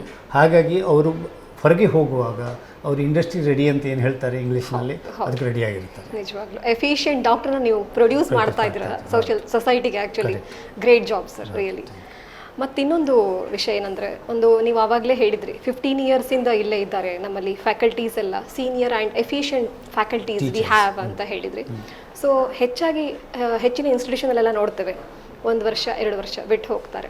ಬಟ್ ನಿಮ್ಮ ಈ ಒಂದು ಎಫಿಷಿಯೆಂಟ್ ಟೀಚರ್ಸನ್ನು ಏನು ಪ್ರೊಫೆಸರ್ಸನ್ನು ಇಲ್ಲಿ ಇಟ್ಕೊಳ್ಳುವಂಥ ಒಂದು ಗುಟ್ಟೇನು ಅಂತ ಹೇಳ್ಬೋದಾ? ಏನಂತ ಹೇಳಿದರೆ, ನೀವು ತಗೊಳ್ಳುವಾಗ ಯಾರಿಗೆ ಒಂದು ಟೀಚಿಂಗ್ನಲ್ಲಿ ಇಂಟ್ರೆಸ್ಟ್ ಉಂಟು ಅವರನ್ನು ತಗೊಳ್ಬೇಕಾಗುತ್ತೆ. ಈಗ ಒಂದು ಪ್ರಾಕ್ಟೀಸ್ ಇದೆ, ನಮ್ಮದು ಪ್ರೊಫೆಷನಲ್ಲಿ ಪ್ರಾಕ್ಟೀಸು ಮತ್ತು ಟೀಚಿಂಗ್ 2 ಬರ್ತದೆ, 2 ಹಂತದ ಕಾರ್ಯಕ್ರಮ. ಕೆಲವರಿಗೆ ಇಂಟ್ರೆಸ್ಟ್ ಇರೋದಿಲ್ಲ, ಸುಮ್ಮನೆ ಜಾಯ್ನ್ ಆಗಿರ್ತಾರೆ ಬಿಕಾಸ್ ಪ್ರಾಕ್ಟೀಸ್ ಇಲ್ಲ ಅಂತ. ನಮ್ಮಲ್ಲಿ ಇರೋರು ಹೆಚ್ಚಿನವರು ಈ ಪ್ರಾಕ್ಟೀಸ್ ಇದೆ, ಬಟ್ ಅವರಿಗೆ ಒಂದು ಟೀಚ್ ಮಾಡುವಂಥ ಒಂದು ಅಭಿಪ್ರಾಯ ಜಾಸ್ತಿ ಇದೆ ಪ್ರಾಕ್ಟೀಸ್ಗಿಂತ. ಈಗ ಯಾರು ಟೀಚಿಂಗು ಪ್ರಾಕ್ಟೀಸ್ 2 ಮಾಡ್ತಾರೆ, ದೇ ಆರ್ ಬೆಟರ್ ಕ್ಲಿನಿಷಿಯನ್ ಹೇಳ್ತಾರೆ. ಯಾಕೆಂತ ಹೇಳಿದರೆ ಅವರಿಗೆ ಪ್ರಾಕ್ಟೀಸ್ ಮಾಡಿ ಗೊತ್ತಿದೆ ಯಾವುದು ವರ್ಕ್ ಆಗ್ತದೆ, ಯಾವುದು ವರ್ಕ್ ಆಗೋದಿಲ್ಲ ಅಂತ ಗೊತ್ತಿರ್ತದೆ. ಅವರು they can able to tell the best thing to the students ಅಂತ ಏನು ಹೇಳ್ತಾರೆ, ಏನು ಒಳ್ಳೆಯದುಂಟು. ಈಗ ಒಂದು ಆ್ಯಂಟಿಬಯೋಟಿಕ್ ತೊಗೊಳ್ಳಿ, ಆ್ಯಂಟಿಬಯೋಟಿಕಲ್ಲಿ ಯಾವ ಆ್ಯಂಟಿಬಯೋಟಿಕ್ ಕೊಡಬೇಕು ಅನ್ನೋದು ಬುಕ್ಕಿನಲ್ಲಿ ಬರೆದಿದೆ. ಅದರಲ್ಲಿ 100 ಇರ್ಬೋದು, 200 ಇರ್ಬೋದು. ಅದರಲ್ಲಿ ಯಾವ್ದು ನಾವು ಪಿಕ್ ಮಾಡಬೇಕಂತದ್ದು ನಾವು ಹೇಳಿಕೊಡ್ತಾ ಇದ್ದೇವೆ. ಅದು ಎಕ್ಸ್ಪೀರಿಯನ್ಸ್ ಈಸ್ ವೆರಿ ಇಂಪಾರ್ಟೆಂಟ್. ಆಗ ನೀವು ಯಾವ ಎಕ್ಸ್ಪೀರಿಯೆನ್ಸ್ನಲ್ಲಿ ಯಾವ ಆ್ಯಂಟಿಬಯೋಟಿಕ್ ಕೊಡಬೇಕಾಗ್ತದೆ ಈ ಪೇಷಂಟಿಗೆ ಅನ್ನುವಂಥದ್ದು ಮಕ್ಕಳಿಗೆ ಹೇಳಿಕೊಡುವಂಥದ್ದು ಇಂಪಾರ್ಟೆಂಟ್. ಅದು ಟೆಕ್ಸ್ಟ್ ಬುಕ್ಕಿನಲ್ಲಿ ಇಲ್ಲ. ಅದೇನು ಕಾಮನ್ ಸೆನ್ಸ್ ಅಂತ ಹೇಳ್ತೇವೆ ಅದು ನಾವು ಕೊಡ್ತಾ ಇದ್ದೇವೆ ಮಕ್ಕಳಿಗೆ. ಕಾಮನ್ ಸೆನ್ಸ್ ಅಂತೂ ಬುಕ್ನಲ್ಲಿ ಸಿಗ್ತಾನೆ ಇಲ್ಲ. You have a knowledge, you have a patient. ನಾನು ಆಗ ಹೇಳ್ದಲ್ಲ, ಇದನ್ನು ಟ್ರಾನ್ಸ್ಲೇಟ್ ಮಾಡಲಿಕ್ಕೆ you will require a good teacher with an experience. ಅದು ಯಾರಿಗೆ ತುಂಬ ವರ್ಷ ಎಕ್ಸ್ಪೀರಿಯನ್ಸ್ ಉಂಟು, both practice as well as clinician will be better off. ನಮ್ಮಲ್ಲಿ ಇರುವಂಥವ್ರು ಸಾಧಾರಣ ಒಂದು 50 to 60%, more than that also. ಅವರು ದೇ ಇನ್ಕ್ಲೈನ್ ಟುವರ್ಡ್ಸ್ ಟೀಚಿಂಗ್. ಏನು ಹೇಳ್ತಾರೆ, ಅವರಿಗೆ ಟೀಚ್ ಮಾಡೋದಂದರೆ ಇಷ್ಟ. ಹಾಂ, ಹಾಗಾಗಿ it's not A fashion to teach, it's a passion to passion. ಹಾಗೆ ಹೇಳ್ತಾರೆ. Great sir. ಈಗ ಹೆಚ್ಚಾಗಿ ಜನರಲ್ಲಿ ಮೌತ್ ಕ್ಯಾನ್ಸರ್ನ ಪ್ರಮಾಣ ಜಾಸ್ತಿ ಆಗ್ತಾ ಇದೆ. ಸೊ ಇದಕ್ಕೆ ಕಾರಣ ಏನು ಸರ್? ಬಾಯಿಯ ಕ್ಯಾನ್ಸರು ಇತ್ತೀಚಿನ ದಿನಗಳಲ್ಲಿ ಭಾಳಷ್ಟು ಜಾಸ್ತಿ ಆಗಿದ್ದಾವೆ ಅಂತ ಹೇಳಿದರೆ, ನಮ್ಮ ಪಾಪ್ಯುಲೇಷನ್ನಿಗೆ ಈಗ ಬರ್ತಾ ಇದೆ ಅಷ್ಟು ಆಗಿದೆ ಅಂತ ಹೇಳಿಕೊಂಡು. ಬೇರೆ ದೇಶದಲ್ಲಿ ಪಾಪ್ಯುಲೇಷನ್ ಕಡಿಮೆ ಇದೆ, ಅವರು ಕಡಿಮೆ ತೋರಿಸ್ತಾ ಇದೆ. ನಮ್ಮ ಪಾಪ್ಯುಲೇಷನ್ ಇನ್ಕ್ರೀಸ್ ಇರೋದ್ರಿಂದ ಜಾಸ್ತಿ ಆದಾಯ ಕಾಣಿಸ್ತಾ ಇದೆ ಒಂದು. ಸೆಕೆಂಡಾಗಿ, ಎರಡನೇದಾಗಿ ಕರ್ನಾಟಕ ಗೌರ್ಮೆಂಟಿಂದ ರೀಸೆಂಟ್ ಸರ್ವೆಯಲ್ಲಿ ಬಂದಿದೆ, ಮೌತ್ ಕ್ಯಾನ್ಸರ್ಗಿಂತ ಜಾಸ್ತಿ ಬ್ರೆಸ್ಟ್ ಕ್ಯಾನ್ಸರು ಜಾಸ್ತಿ ಬಂದಿದೆ ಅಂತೇಳಿ ಲಾಸ್ಟು ರಿಪೋರ್ಟ್ ಬಂದಿದೆ ಏಪ್ರಿಲ್ನಲ್ಲಿ. ಬಾಯಿಯ ಕ್ಯಾನ್ಸರು ಕೂಡ ನಾವು ತುಂಬ ನೋಡ್ತೇವೆ, ಡೈಲಿ ಕೂಡ ನೋಡ್ತೇವೆ, ತುಂಬ ಕೇಸುಗಳು ಬರ್ತಾ ಇದ್ದಾವೆ. ಇದಕ್ಕೆ ಪ್ರಮುಖ ಕಾರಣ ಅಂತ ಹೇಳಿದರೆ ಅವೇರ್ನೆಸ್ಸು. ಮನುಷ್ಯರಿಗೆ ಈ ಜರ್ದ ತಿನ್ನುವ ಈ ಒಂದು ಬಾಯಿಯಲ್ಲಿ ಕ್ಯಾನ್ಸರ್ಗಳು ಜಾಸ್ತಿ ಆಗ್ತಾಯಿದೆ. ಮತ್ತು ಬಾಯಿಯ ಹೈಜೀನ್ ಬಗ್ಗೆ ಯಾರೂ ಆಲೋಚನೆಯೇ ಮಾಡ್ತಾ ಇಲ್ಲ. ಬಾಯಿ ಒಂದು ತಿನ್ನಲಿಕ್ಕೆ ಬೇಕು ಅನ್ನುವಂಥ ವಿಷಯ ಬಿಟ್ಟರೆ, ಅದು ಕ್ಲೀನ್ ಇಟ್ಕೊಳ್ಬೇಕು, ಅದರಿಂದ ಗಮ್ಮುಗಳು ಇನ್ಫೆಕ್ಷನ್ ಆದರೆ ಈ ಥರ ಆಗ್ಬೋದು ಅನ್ನುವಂಥ ಒಂದು ಪ್ರಚಾರ ಇಲ್ಲ. ನಾವೇನೋ ಇಲ್ಲಿ ಕೂತ್ಕೊಂಡು ಬಂದ ಪೇಷಂಟ್ಗಳಿಗೆ ಹೇಳ್ತಾ ಇದ್ದೇವೆ. ನಮ್ಮ ಸೆಟಲೈಟ್ ಸೆಂಟರ್ಗಳ ಮೂಲಕ ನಾವು ಹತ್ತಿರ ಗ್ರಾಮದಲ್ಲಿ ಯಾವ್ಯಾವ ಗ್ರಾಮದಲ್ಲಿ ನಮ್ಮ ಸೆಟಲೈಟ್ ಸೆಂಟರ್ ಉಂಟು ಅಲ್ಲಿಗೆಲ್ಲ ಹೇಳಿಕೊಡ್ತಾ ಇದ್ದೆ. ಅದಕ್ಕೆ ಅವೇರ್ನೆಸ್ ಪ್ರೋಗ್ರಾಮ್ ಅಂತ ಹೇಳಿದೆ. ಕ್ಯಾನ್ಸರ್ ಬಗ್ಗೆ ಆಗುವ ಬಗ್ಗೆ ಅವೇರ್ನೆಸ್ ಪ್ರೋಗ್ರಾಮ್, ಆಗಬಾರ್ದು ಅನ್ನುವಂಥ ಬಗ್ಗೆ, ಆದಮೇಲೆ ಏನು ಮಾಡಬೇಕಂತನೂ ನಾವು ಅದನ್ನು ಕಾಲೇಜಿನಲ್ಲಿ ಹೇಳಿಕೊಡ್ತಾ ಇದ್ದೇವೆ. ಈಗ ಏನು ಅಂತೇಳಿದರೆ ಮೊದಲಿನ ಥರ ಜನರು ಮನೇಲಿ ಕೂತ್ಕೊಳ್ಳೋದಿಲ್ಲ. ಬಾಯಲ್ಲಿ ಏನಾದರೂ ಆಯಿತು ಅಂತಾದರೆ ಈಗ ಬಂದು ತೋರಿಸ್ತಾ ಇದ್ದಾರೆ. ಆ ಲೆಕ್ಕದಲ್ಲಿ ನಮಗೆ ನಂಬರ್ ಇನ್ಕ್ರೀಸ್ ಆದಾಗೆ ಕಾಣಿಸ್ತಾ ಇದೆ. ಎರಡನೇದು, ಬೇರೆ ಬೇರೆ ಇನ್ಸ್ಟಿಟ್ಯೂಷನಿಗೆ ಹೋಗ್ತಾ ಇರ್ತಾರೆ. ಇಲ್ಲಿ ಒಂದು ತೋರಿಸಿ ಮತ್ತು ಇಲ್ಲಿ ಏನು ಆಗಲಿಲ್ಲ ಅಂತೇಳಿ ಇನ್ನೊಂದು ಇನ್ಸ್ಟಿಟ್ಯೂಷನಿಗೆ ಹೋಗ್ತಾರೆ, ಇನ್ನೊಂದು ಸಂಸ್ಥೆಗೆ ಹೋಗಿ ತೋರಿಸ್ತಾರೆ. ಆಗ 2 ನಂಬರ್ ತೋರಿಸ್ತಾ ಇದೆ. ಈ ಯೂನಿಫಾರ್ಮಿಟಿ ಬರ್ತಾ ಇಲ್ಲ. ಅದು ಒಂದು ಟ್ಯಾಗ್ ಮಾಡಿ ನಾವು 1 ನಂಬರ್ ಅಂತಲೇ ಕೊಟ್ಟರೆ ಮೇ ಬಿ ನಮಗೆ ಒಂದು ಕರೆಕ್ಟಾದ ನಂಬರ್ ಸಿಗ್ಬೋದು ಎಷ್ಟು ಇನ್ಕ್ರೀಸ್ ಆಗಿದೆ ಅಂತೆ. In spite of all that ಅಲ್ಲಿ ಇನ್ಕ್ರೀಸ್ ಆಗಿರೋದು ಮಾತ್ರ ಗ್ಯಾರಂಟಿ. ಅದು ನಮ್ಮಿಂದವೇ ಇನ್ಕ್ರೀಸ್ ಆಗಿರೋದು, ನಾಟ್ ಬಿಕಾಸ್ ಆಫ್ ಎನ್ವಿರಾನ್ಮೆಂಟ್. ಇದು ನಾವು ತಿನ್ನುವ ಆಹಾರಗಳಿಂದವೇ ಇನ್ಕ್ರೀಸ್ ಆಗಿದೆ ಅಷ್ಟೇ ಹೊರತು, ಜಾಸ್ತಿ ಆಗಿದೆ ಅಷ್ಟೇ ಹೊರತು ಬೇರೆ ಯಾವ ಕಾರಣದಿಂದ ಆಗಿರಲಿಕ್ಕಿಲ್ಲ. ಒಟ್ಟು ಆಗಿರೋದಂತೂ ಗ್ಯಾರಂಟಿ. ಸರ್, ಇವಾಗಲೇ ನೀವು ಹೇಳಿದ ಹಾಗೆ ಒಂದು ಇನ್ಸ್ಟಿಟ್ಯೂಷನಿಗೆ ಬಂದು ಅಲ್ಲಿ ಆಗೋದಿಲ್ಲ ಅಂತ ಇನ್ನೊಂದು ಕಡೆ ಹೋಗ್ತಾರೆ. ಸೊ ಅದರಿಂದಾಗಿ ಅದು ಪ್ರಮಾಣ ಜಾಸ್ತಿ ತೋರಿಸ್ತಾ ಇದೆ ಅಂತ ಹೇಳುವಂಥದ್ದು. ಸೊ ಅದನ್ನು ಹೇಗೆ ನಾವು ರಿಡ್ಯೂಸ್ ಮಾಡ್ಬೋದು ಆ ಒಂದು ಪ್ರಮಾಣ? ಈ ವಿಷಯದಲ್ಲಿ ಒಂದು 5 ವರ್ಷದ ಹಿಂದಿಂದ ಇಂಡಿಯನ್ ಡೆಂಟಲ್ ಅಸೋಸಿಯೇಷನ್ ಎಂದಿದೆ, head office in Mumbai, Indian dental association national branch. ಅವರು ಒಂದು ವ್ಯವಸ್ಥೆಯನ್ನು ಮಾಡಿದ್ದಾರೆ ಅಂತ ಹೇಳಿದರೆ ಇಂಡಿಯನ್ ಕ್ಯಾನ್ಸರ್ ರಿಜಿಸ್ಟ್ರಿ ಅಂತ ಮಾಡಿದ್ದಾರೆ. ರಿಜಿಸ್ಟ್ರಿ ಮಾಡಿ ನಮ್ಮ ಈ ಸಂಸ್ಥೆಯಲ್ಲಿ ಏನು ಕೇಸ್ ನೋಡ್ತೇವೋ ಅದನ್ನು ಆ ರಿಜಿಸ್ಟ್ರಿಯಲ್ಲಿ ಎಂಟ್ರ್ ಮಾಡಬೇಕು. ದ್ಯಾಟ್ ಎಂಟ್ರ್ ಮಾಡಿದ ಕೂಡಲೇ ಅವರದ್ದು ಆಧಾರ್ ನಂಬರಿಗೆ ಎಂಟರ್ ಆಗ್ತದೆ. ಸೊ ಈ ಆಧಾರ್ ನಂಬರನ್ನು ಟ್ಯಾಗ್ ಮಾಡಲಿಕ್ಕೆ ಕೆಲವರು ತರ್ತಾ ಇಲ್ಲ. ಬರುವಾಗ ಈ ತುಂಬ ಬಡವರು ಆಧಾರ್ ಕಾರ್ಡ್ ಎಲ್ಲಿ ಉಂಟನ್ನೇ ಗೊತ್ತಿರೋದಿಲ್ಲ. ಆವಾಗ ಸ್ವಲ್ಪ ಕಷ್ಟ ಆಗ್ತಾ ಇದೆ. ಬಟ್ ಟು ಲಾರ್ಜರ್ ಎಕ್ಸ್ಟೆಂಟ್ ಅಂತ ಹೇಳಿದರೆ ಈಗೀಗ ಎಲ್ಲರೂ ಆಧಾರ್ ಕಾರ್ಡ್ ಹಿಡ್ಕೊಂಡು ಬರೋದ್ರಿಂದ ಈ ಮಲ್ಟಿಪಲ್ ಎಂಟ್ರಿ ಸ್ವಲ್ಪ ಕಡಿಮೆ ಆಗಿದೆ, ಮೊದಲಿಗಿಂತ ಕಡಿಮೆ ಆಗಿದೆ ಅಂತ ಹೇಳ್ಬೋದು. ನಮ್ಮದು ಇಂಡಿಯನ್ ಕ್ಯಾನ್ಸರ್ ರಿಜಿಸ್ಟ್ರಿಯಲ್ಲಿ ನಾವು ಕೇಸು ನೋಡಿದ ಕೂಡಲೇ ಅದರಲ್ಲಿ ಎಂಟರ್ ಮಾಡಿಬಿಡಬೇಕು. ಅಟ್ಲೀಸ್ಟ್ ವೀಕೆಂಡಲ್ಲಿ ಎಂಟರ್ ಮಾಡಬೇಕು. ಆಗ at the end of the month, ಒಂದು ತಿಂಗಳಲ್ಲಿ ನಮಗೆ ಎಷ್ಟು ಕೇಸ್ಗಳನ್ನು ನೋಡಿದ್ದೇವೆ ಅಂತ ಬರೆದಾಗ ತೋರಿಸ್ಲಿಕ್ಕೆ ಆಗ್ತದೆ. ಆ ಕೇಸು ಇನ್ನೊಂದು ಇನ್ಸ್ಟಿಟ್ಯೂಷನಲ್ಲಿ ಎಂಟ್ರ್ ಆದ ಕೂಡಲೇ ಸೇಮ್ ನಂಬರ್ ಬರುತ್ತೆ, ಅವರಿಗೆ ಎಂಟ್ರ್ ಮಾಡಲಿಕ್ಕೆ ಆಗ್ತಾಯಿಲ್ಲ. ಸೊ ಹಾಗಿರೋದ್ರಿಂದ ಇನ್ನೂ ಒಂದು 5-6 ವರ್ಷದಲ್ಲಿ ಇದು ನಾವು ಮುಂದುವರೆದ್ರೆ ಇದೇ ಥರ ಚಾನ್ಸ್ ಇದೆ. ಈಗ ನಮಗೊಂದು ಕರೆಕ್ಟ್ ನಂಬರ್ ಸಿಗೋ ಚಾನ್ಸ್ ಇದೆ. ಈ ಮೌತ್ ಕ್ಯಾನ್ಸರನ್ನು ಹೇಗೆ ತಡೆಗಟ್ಬೋದು ಸರ್ ನಾವು? ಈ ತಡೆಗಟ್ಟುವ ವಿಚಾರದಲ್ಲಿ ನಮ್ಮಲ್ಲಿ ಬೇರೆ ಬೇರೆ ಹಂತಗಳಿದ್ದಾವೆ. ಮೊದಲನೇ ಹಂತ ಅಂತೇಳಿದರೆ ನಾವು ಫಸ್ಟು ಎಲ್ಲರಿಗೂ, ಎಲ್ಲ ಪಾಪ್ಯುಲೇಷನ್ ಜನರಿಗೆ ಹೇಳುವಂಥದ್ದು, ಇದು ಮಾಡಬಾರ್ದು, ಅದು ಮಾಡಬಾರ್ದು, ಇದು ಮಾಡಿದರೆ ಅದು ಬರೋ ಚಾನ್ಸ್ ಇದೆ ಆ ಲೆಕ್ಕದಲ್ಲಿ. ಸೆಕೆಂಡಾಗಿ ಪೇಷಂಟಿಗೆ ಬಂದಾಗಿದೆ ಕ್ಯಾನ್ಸರ್ ಅಂತಿದ್ದರೆ ಅವನಿಗೆ ಎರಡನೇ ಹಂತ ಅಂತ ಹೇಳ್ತೀವಿ. ಆ ಹಂತದಲ್ಲಿ ನಾವು ಅದನ್ನು ಟೆಸ್ಟ್ ಮಾಡಿ ಅವನಿಗೆ ರಿಪೋರ್ಟ್ ಕೊಟ್ಟು ಎಲ್ಲಿಗೆ ಹೋಗಬೇಕಂತ ಹೇಳುವಂಥದ್ದು. ನಾವು ಈ ಪರಿಸ್ಥಿತಿಯಲ್ಲಿ ಈಗಿನ ನಮ್ಮ ಟೀಚಿಂಗಲ್ಲಿ, ನಮ್ಮ ಕಾಲೇಜಿನ ಸಂಸ್ಥೆಯಲ್ಲಿ ಈ ಥರ ಹೇಳಿಕೊಡ್ತಾ ಇದ್ದೇವೆ ಮಕ್ಕಳಿಗೆ. ಫಸ್ಟು ನೀವು ಹೋಗಿ ಅವೇರ್ನೆಸ್, ಪ್ರಿವೆನ್ಷನ್ ಮಾಡಬೇಕು, ಆಗದೆ ಇದ್ದಾಗೆ ನೋಡಬೇಕು ಫಸ್ಟು. ಆದಮೇಲೆ ನಾವೇನು ಮಾಡಬೇಕು, ಈ 2 ಹಂತದಲ್ಲಿ ನಾವು ಕಳಿಸ್ತಾ ಇದ್ದೇವೆ ನಮ್ಮ ಅಂಡರ್ ಗ್ರ್ಯಾಜುಯೇಟ್ಸಿಗೆ. ಪೋಸ್ಟ್ ಗ್ರ್ಯಾಜುಯೇಟಿಗೆ 3ನೇ ಹಂತ, ಎಲ್ಲಿಗೆ ಕಳಿಸ್ಬೇಕು ಅಂತ 3 ಹಂತಗಳಿದ್ದಾವೆ. ಎಲ್ಲಿಗೆ ಕಳಿಸೋದು ಕೂಡ ಭಾಳ ಇಂಪಾರ್ಟೆಂಟು. ನಾವು ಏನು ತಡೆಗಟ್ತೇವೆ ಫಸ್ಟು, ಅದು ಪ್ರಿಲಿಮಿನರಿಯಲ್ಲಿ ಆಗೇ ಬಿಡ್ತದೆ. Bidi, cigarette through the government agencies ಅದನ್ನು ಸ್ಟಾಪ್ ಮಾಡೋದು, ನಾಟ್ ಅವೈಲೇಬಿಲಿಟಿ, ಇಲ್ಲೂ ಸ್ಕೂಲ್ನಲ್ಲಿ ಕಾಲೇಜಿನಲ್ಲಿ ಅವೈಲೇಬಲ್ ಇಲ್ಲ ಅಂತ ಮಾಡೋದು, 18 ಇಯರ್ಸ್ಗಿಂತ ಕೆಳಗೆ ಕುಡಿಬಾರ್ದು ತಿನ್ನಬಾರ್ದು ಅಂತ ಹೇಳುವಂಥದ್ದು, ಇದು ಗೌರ್ಮೆಂಟ್ ಆರ್ಡರಲ್ಲಿ ಇದೆ.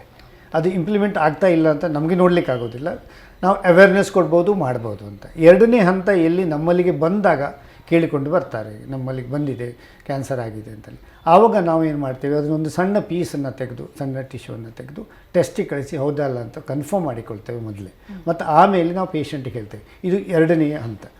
ಈ ಹಂತದಲ್ಲಿ ಹೇಳುವಾಗ ಹೆಚ್ಚಿನ ಪೇಷಂಟ್ಗಳು ಮನೆಗೆ ಹೋದರೆ ವಾಪಸ್ ಬರೋದಿಲ್ಲ. ಇದು ಭಾಳ ಕಷ್ಟ. ಒಂದು ಫೈನಾನ್ಷಿಯಲ್ ಪ್ರಾಬ್ಲಮ್ ಇರ್ತದೆ ಅವರಿಗೆ ನೆಕ್ಸ್ಟು ಟ್ರೀಟ್ಮೆಂಟ್ ತಗೊಳ್ಳಿಕ್ಕೆ. ಅವರಿಗೆ ಈ ಹಂತದಲ್ಲಿ ನಾವು ಹೇಳಿಕೊಡ್ಬೇಕಾಗ್ತದೆ. ಅಲ್ಲಿ ಇಷ್ಟು ಸ್ಕೀಮ್ಗಳಿದ್ದಾವೆ, ಕೇಂದ್ರ ಸರ್ಕಾರದ್ದು, ರಾಜ್ಯ ಸರ್ಕಾರದ ಇಷ್ಟು ಸ್ಕೀಮ್ಗಳಿದ್ದಾವೆ. ಬಿಲೋ ಪವರ್ಟಿ ಲೈನ್ ಆದರೆ ನಿಮಗೆ ಈ ಸ್ಕೀಮ್ನಲ್ಲಿ ನಿಮಗೆ ಫ್ರೀ ಟ್ರೀಟ್ಮೆಂಟ್ ಆಗುತ್ತೆ ಅಂತ ಹೇಳುವಂಥದ್ದು ನಮ್ಮಿಂದ ಆಗಬೇಕು. ನಾವು ಅದನ್ನು ಈಗ ಸ್ಟೂಡೆಂಟ್ಸಿಗೆ ಟೀಚ್ ಮಾಡ್ತಾ ಇದ್ದೇವೆ ಹಂತ ಹಂತವಾಗಿ. ಸೊ ಅವರು ನಾಳೆ ಈಗ ಪ್ರಾಕ್ಟೀಸ್ ಸ್ಟಾರ್ಟ್ ಮಾಡಿದಾಗ ಅವರ ಏರಿಯಾದಲ್ಲಿ ಎಲ್ಲಿ ದೇಶದಲ್ಲಿ ಎಲ್ಲಿಯಾದರೂ ಕೂಡ ಅವರು ಈ ಹಂತದಲ್ಲಿ ಪ್ರಾಕ್ಟೀಸ್ ಸ್ಟಾರ್ಟ್ ಮಾಡಿದರೆ ಪೇಷಂಟಿಗೆ ಅನುಕೂಲ ಆಗ್ತದೆ ಅನ್ನುವಂಥ ನನ್ನ ಅಭಿಪ್ರಾಯ. ಈ ವಿಷಯದಲ್ಲಿ ಅವರು ಖಾಲಿ ಡಯಾಗ್ನೋಸ್ ಮಾಡಿಬಿಟ್ರೆ, ಅವ್ರಿಗೆ ನೀವು ಉಂಟು ಅಂತ ಹೇಳಿಬಿಟ್ರೆ ಸಾಕಾಗೋದಿಲ್ಲ. ಅದಾದಮೇಲೆ ಅವ್ರು ಏನು ಮಾಡಬೇಕು ನೆಕ್ಸ್ಟು, ಎಲ್ಲಿಗೆ ಹೋಗಬೇಕು, ಯಾವ ಥರದ ಟ್ರೀಟ್ಮೆಂಟ್ಗಳು, ಎಷ್ಟು ದುಡ್ಡು ಬೇಕಾಗ್ತದೆ ಈ ಟ್ರೀಟ್ಮೆಂಟ್ ಮಾಡಿಸಲಿಕ್ಕೆ, ಇಷ್ಟನ್ನು ಹೇಳಿಬಿಟ್ಟು ನಿಮಗೆ ಈಗ ಕಾರ್ಡ್ ಇದ್ದರೆ, ಕೇಂದ್ರ ಸರ್ಕಾರದ ಕಾರ್ಡ್ ಇದ್ದರೆ ಆಯುಷ್ಮಾನ್ ಕಾರ್ಡು, ಅಥವಾ ನಿಮಗೆ BPL ಕಾರ್ಡ್, ರಾಜ್ಯ ಸರ್ಕಾರದ ಕಾರ್ಡ್ಗಳು ಇದ್ದರೆ ಎಷ್ಟು ಬೆನಿಫಿಟ್ ಸಿಗ್ಬೋದು.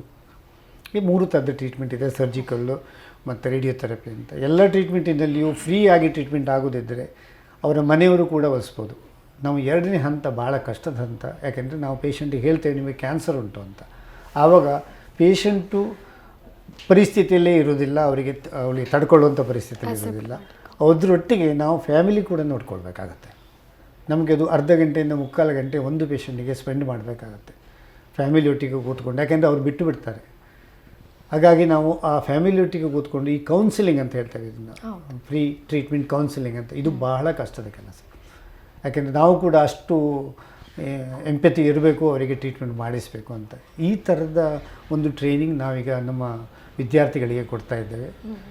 ಇದು ಅಂಡರ್ ಗ್ರ್ಯಾಜುಯೇಟ್ ವಿದ್ಯಾರ್ಥಿಗಳಾಗಲಿ, ಪೋಸ್ಟ್ ಗ್ರ್ಯಾಜುಯೇಟ್ ವಿದ್ಯಾರ್ಥಿಗಳಾಗಲಿ. ಇದರಿಂದ ಇನ್ನು ಕೆಲವು ವರ್ಷದಲ್ಲಿ ಕೆಲವರಿಗೆ ಉದ್ಧಾರ ಆಗ್ಬೋದು ಅನಿಸ್ತಾ ಇದೆ. ಸೊ ಪ್ರಾಪರ್ ಗೈಡೆನ್ಸ್ ತುಂಬ ಇಂಪಾರ್ಟೆನ್ಸ್ ಇಲ್ಲಿ ಭಾಳ ಆಗುತ್ತೆ ಈ ವಿಷಯದಲ್ಲಿ, ಭಾಳ ಆಗುತ್ತೆ. ಖಾಲಿ ನಾವು ಒಂದು ಡಯಾಗ್ನೋಸ್ ಮಾಡಿಬಿಟ್ರೆ ಮುಗಿತು ಅಂತ ಈಗ ಒಂದು ಕ್ಲಿನಿಷಿಯನ್ನು, ಒಂದು ಚಿಕಿತ್ಸಕ ನಂಬಿದರೆ ಅದು ತಪ್ಪು. ಅವರು ಮುಂದುವರಿಸಿ ಅವರಿಗೆ ಏನು ಮಾಡ್ಬೋದು ಅಂತ ಕೂಡ ಹೇಳಬೇಕಾಗತ್ತೆ. ಫಿನಾನ್ಷಿಯಲಿ ಸಪೋರ್ಟ್ ಇಲ್ಲದೇ ಇದ್ದರೆ ಫಿನಾನ್ಷಿಯಲ್ ಸಪೋರ್ಟ್ ಹೇಗೆ ತಗೊಳ್ಬೋದು, ಯಾವುದೆಲ್ಲ ಕಾರ್ಡ್ ವಿಷಯಗಳು ಹೇಳಿಕೊಂಡು ಆ ವಿಷಯದಲ್ಲಿ ನಮ್ಮ ಮಹಾವಿದ್ಯಾಲಯ, ಯೂನಿವರ್ಸಿಟಿ ಕೂಡ ಹೆಲ್ಪ್ ಮಾಡ್ತಾ ಇದೆ. ಸೊ ಒಂದು ದಾರಿದೀಪವಾಗಿ ವರ್ಕ್ ಮಾಡ್ತಾ ಇದೆ. ಮಾಡಲೇಬೇಕಾಗುತ್ತೆ.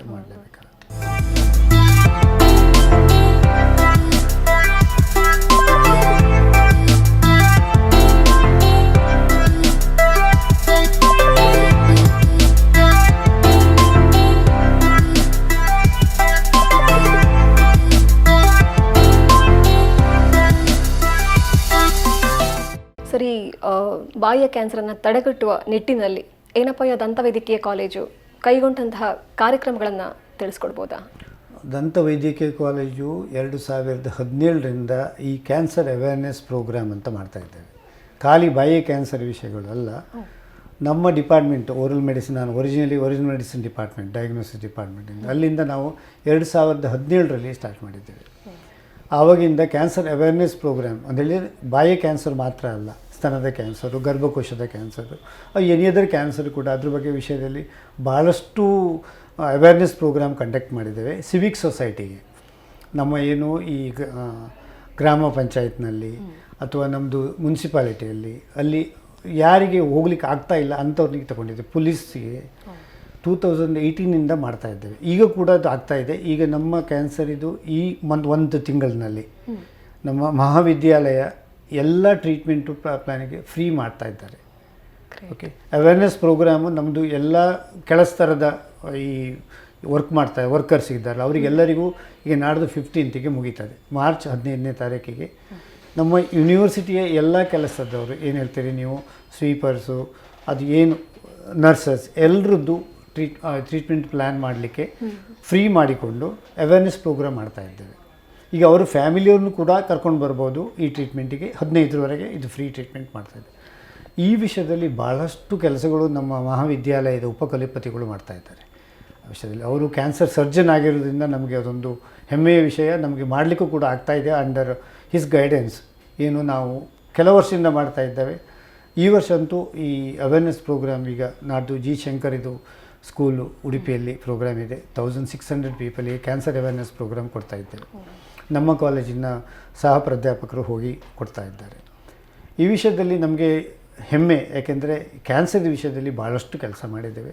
ದಂತವೈದ್ಯಕೀಯ ಕಾಲೇಜು ಎಲ್ಲ ನಮ್ಮ ಸ್ಟಾಫ್ ಸಿಬ್ಬಂದಿಗಳು ಇದರೊಟ್ಟಿಗೆ ಕೈಗೂಡಿಸಿದ್ದಾರೆ ಅಂತ ಹೇಳಲಿಕ್ಕೆ ನನಗೆ ಹೆಮ್ಮೆ ಆಗ್ತಾಯಿದೆ. ನಿಜವಾಗ್ಲೂ ತುಂಬ ಅಭಿನಂದನೆಗಳು ಸರ್.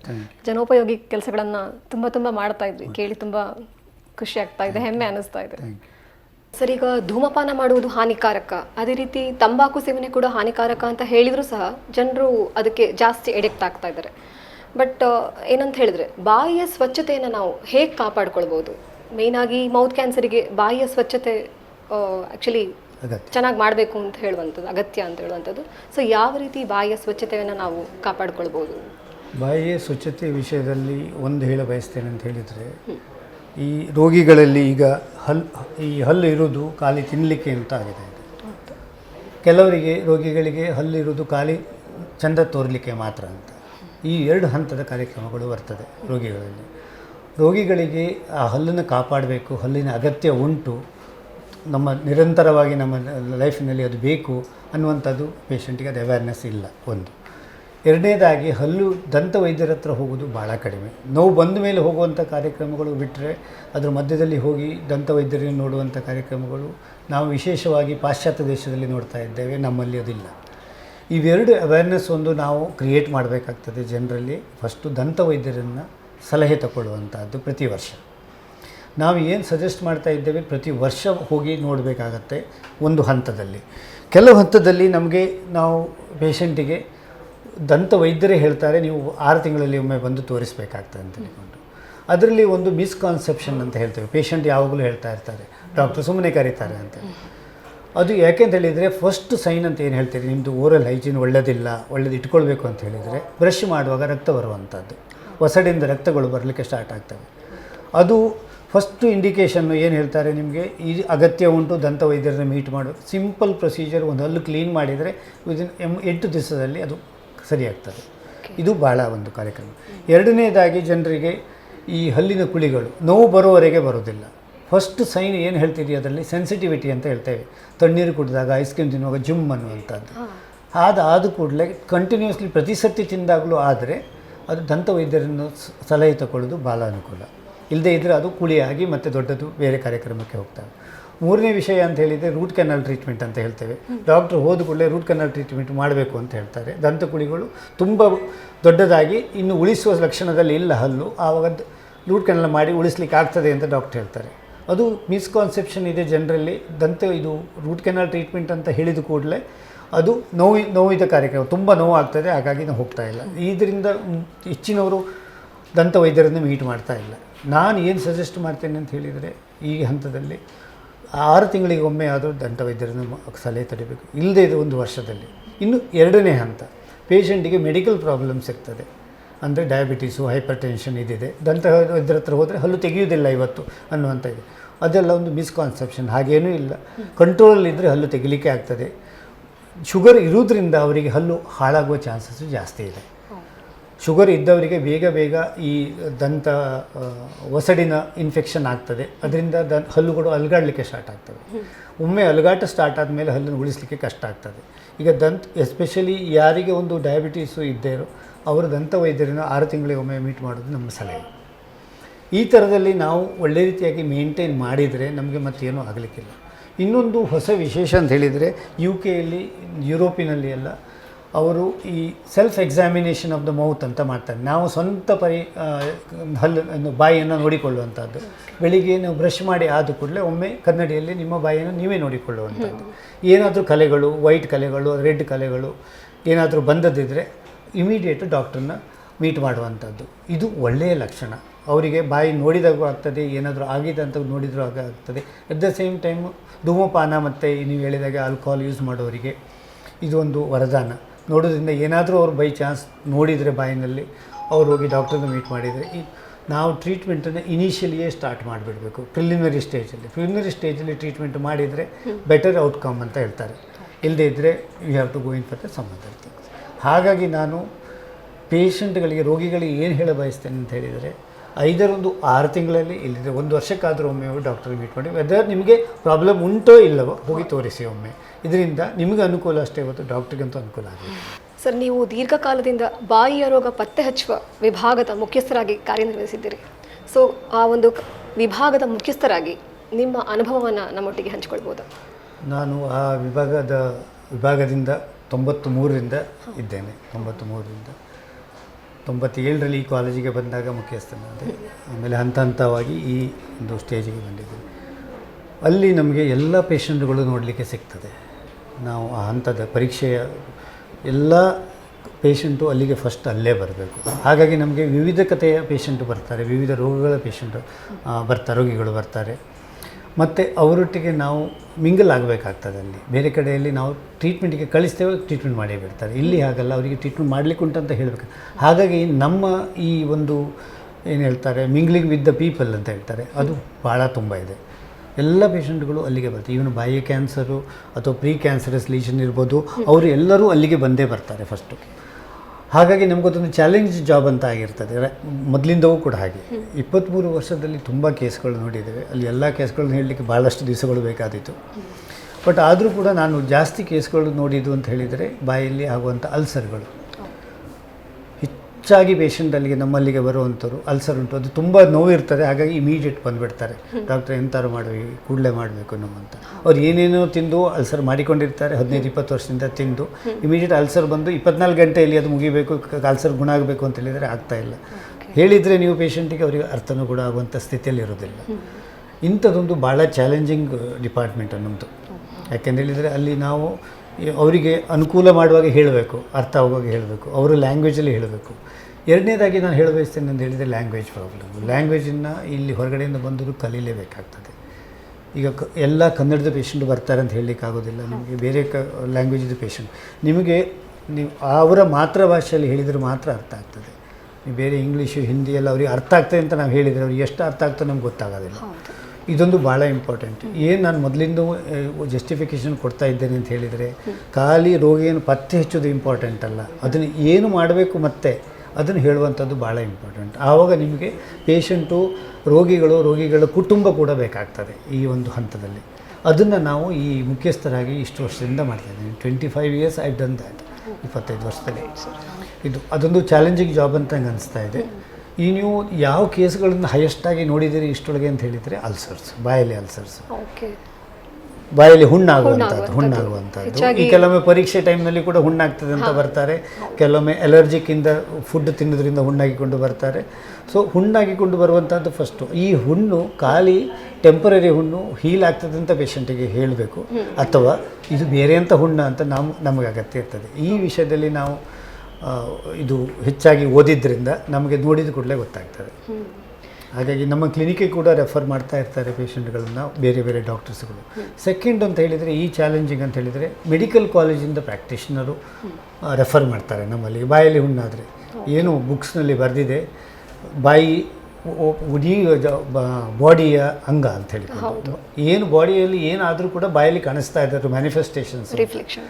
ಹಾಗಾಗಿ ಬಾಯಿಯಲ್ಲಿ ನೋಡಿದರೆ ಹೇಳೋದು, ನೀವು ಮೊದಲು ನೋಡಿರ್ಬೋದು, ಮೊದಲಿನ ಮೂವೀಸಲ್ಲಿ ನೋಡಿರ್ಬೋದು, ನಾವೆಲ್ಲ ಬೇರೆಯವರು ಓಲ್ಡ್ ಆದವರೆಲ್ಲ ನೋಡಿರ್ತಾರೆ. ಫಸ್ಟ್ ಡಾಕ್ಟರ್ ಅಂತ ತೋರಿಸಿದರೆ ಮೊದಲು ಕಣ್ಣು ಮತ್ತು ನಾಲಿಗೆ ತೋರಿಸ್ತಾ ಇದ್ರು, ಹೀಗೆ ಮಾಡಿ. ಈಗ ಅದು ನೋಡ್ತಾನೆ ಇಲ್ಲ ಯಾರು ಕೂಡ. ಹಾಗಾಗಿ ಇದು ಬಾಯಿ ಅನ್ನುವಂಥದ್ದು ಒಂದು ಅಂಗ, ಅದು ಏನು ಬೇರೆ ಬಾಡಿಯಲ್ಲಿ ಏನಾಗಿದ್ರು ಅದು ಬಾಯಲ್ಲಿ ಮ್ಯಾನಿಫೆಸ್ಟ್ ಆಗ್ತದೆ. ಹಾಗಾಗಿ ಬಾಯಿ ಇಸ್ ಭಾಳ ಇಂಪಾರ್ಟೆಂಟ್. ಈವನ್ ನಿಮ್ಮದು ಕೋವಿಡ್ ಟೈಮ್ನಲ್ಲಿ ಕೂಡ ನಮಗೆ ಅದು it was A very challenging. ನಾವು ಪೇಷಂಟ್ ನೋಡಲೇಬೇಕು, ಹೈಯೆಸ್ಟ್ ಅಮೌಂಟು ಆಗೋದು ಬಾಯಿಂದ. ನಮಗೆ ನೋಡಲಿಕ್ಕೆ ನಮ್ಗೆ ಅವಕಾಶನೇ ಕೊಡಲಿಲ್ಲ. Clinic was not closed, everything else was ಎಲ್ಲದೂ ಕ್ಲೋಸ್ ಆಗಿತ್ತು. ಬಟ್ ಡೆಂಟಲ್ ಕಾಲೇಜು ಅಥವಾ ಮೆಡಿಕಲ್ ಕಾಲೇಜು ಓಪನ್ನೇ ಇತ್ತು. ನಾವು ಅದರಲ್ಲಿ ಮೆಡಿಕಲ್ ಕಾಲೇಜ್ಗಿಂತ ಜಾಸ್ತಿ ನಮಗೆ ಅದರಿಂದ ಎಫೆಕ್ಟ್ ಆಗಿದ್ದು ತುಂಬ ಜನ ಡೆಂಟಿಸ್ಟು ಕೂಡ ತೀರಿಕೊಂಡಿದ್ದಾರೆ ಆಲ್ ಓವರ್ ಇಂಡಿಯಾದಲ್ಲಿ. So these are the 2 challenging things what we had. ಅಂದರೆ ನಮ್ಮದು ಲಾಸ್ಟ್ 25 yearsಲ್ಲಿ ಮುಖ್ಯಸ್ಥನಾಗಿ. ಮತ್ತು awareness, I give more importance to awareness. I say told in the beginning. ಮೊದಲಿಂದ ಕೂಡ ನಾವು ಅವೇರ್ನೆಸ್ಗೆ ಜಾಸ್ತಿ ಕೊಡ್ತಾ ಇದ್ದೇವೆ. ಈಗ ಯಾರಾದರೂ ಹ್ಯಾಬಿಟ್ ಅಂತ ಒಬ್ಬರು ಬಂದರೆ ಅವರಿಗೆ ಹ್ಯಾಬಿಟನ್ನು ಹೇಗೆ ಕಟ್ ಡೌನ್ ಮಾಡ್ಬೋದು, ಕಟ್ ಡೌನ್ ಮಾಡಲಿಕ್ಕೆ ಆಗೋದಿಲ್ಲ ಅಂದರೆ ಬೇರೆ ಅವಶ್ಯಕತೆಗಳು ಬೇರೆ ಯಾವುದು ಇದೆ ನಿಮ್ಗೆ ಕಟ್ ಮಾಡಲಿಕ್ಕೆ ಅನ್ನುವಂಥ ಈ ಆಪ್ಷನ್ ಕೊಡುವಂಥ ನಮ್ಮದು ಡಿಪಾರ್ಟ್ಮೆಂಟಲ್ಲಿ ಆಗ್ತಾಯಿದೆ. ಹೊಲಕ್ಕೆ ಧೂಮಪಾನ ಮಾಡ್ತಾ ಇದ್ದಾರೆ. ಧೂಮಪಾನ ಕಟ್ ಮಾಡಬೇಕು. ಈಗ ನೀವು ನಾನು ಕಟ್ ಮಾಡಲಿಕ್ಕೆ ರೆಡಿ ಇದ್ದೇನೆ ಅಂತ ಹೇಳಿದರೆ ಅವ್ರಿಗೆ ಇನ್ನೊಂದು ಅವಕಾಶ ನಾವು ಕೊಡಬೇಕು. ಕಟ್ ಮಾಡೋದಾದರೆ ಯಾವುದು ಅವಕಾಶ ಇದೆ, ಪ್ಯಾಚಸ್ ಹಚ್ಚೋದು, ಅವರಿಗೆ ನಿಕೋಟಿನ್ ಪ್ಯಾಚಸ್ ಹಚ್ಚುವಂಥದ್ದು ಅಂಥದ್ದೆಲ್ಲ.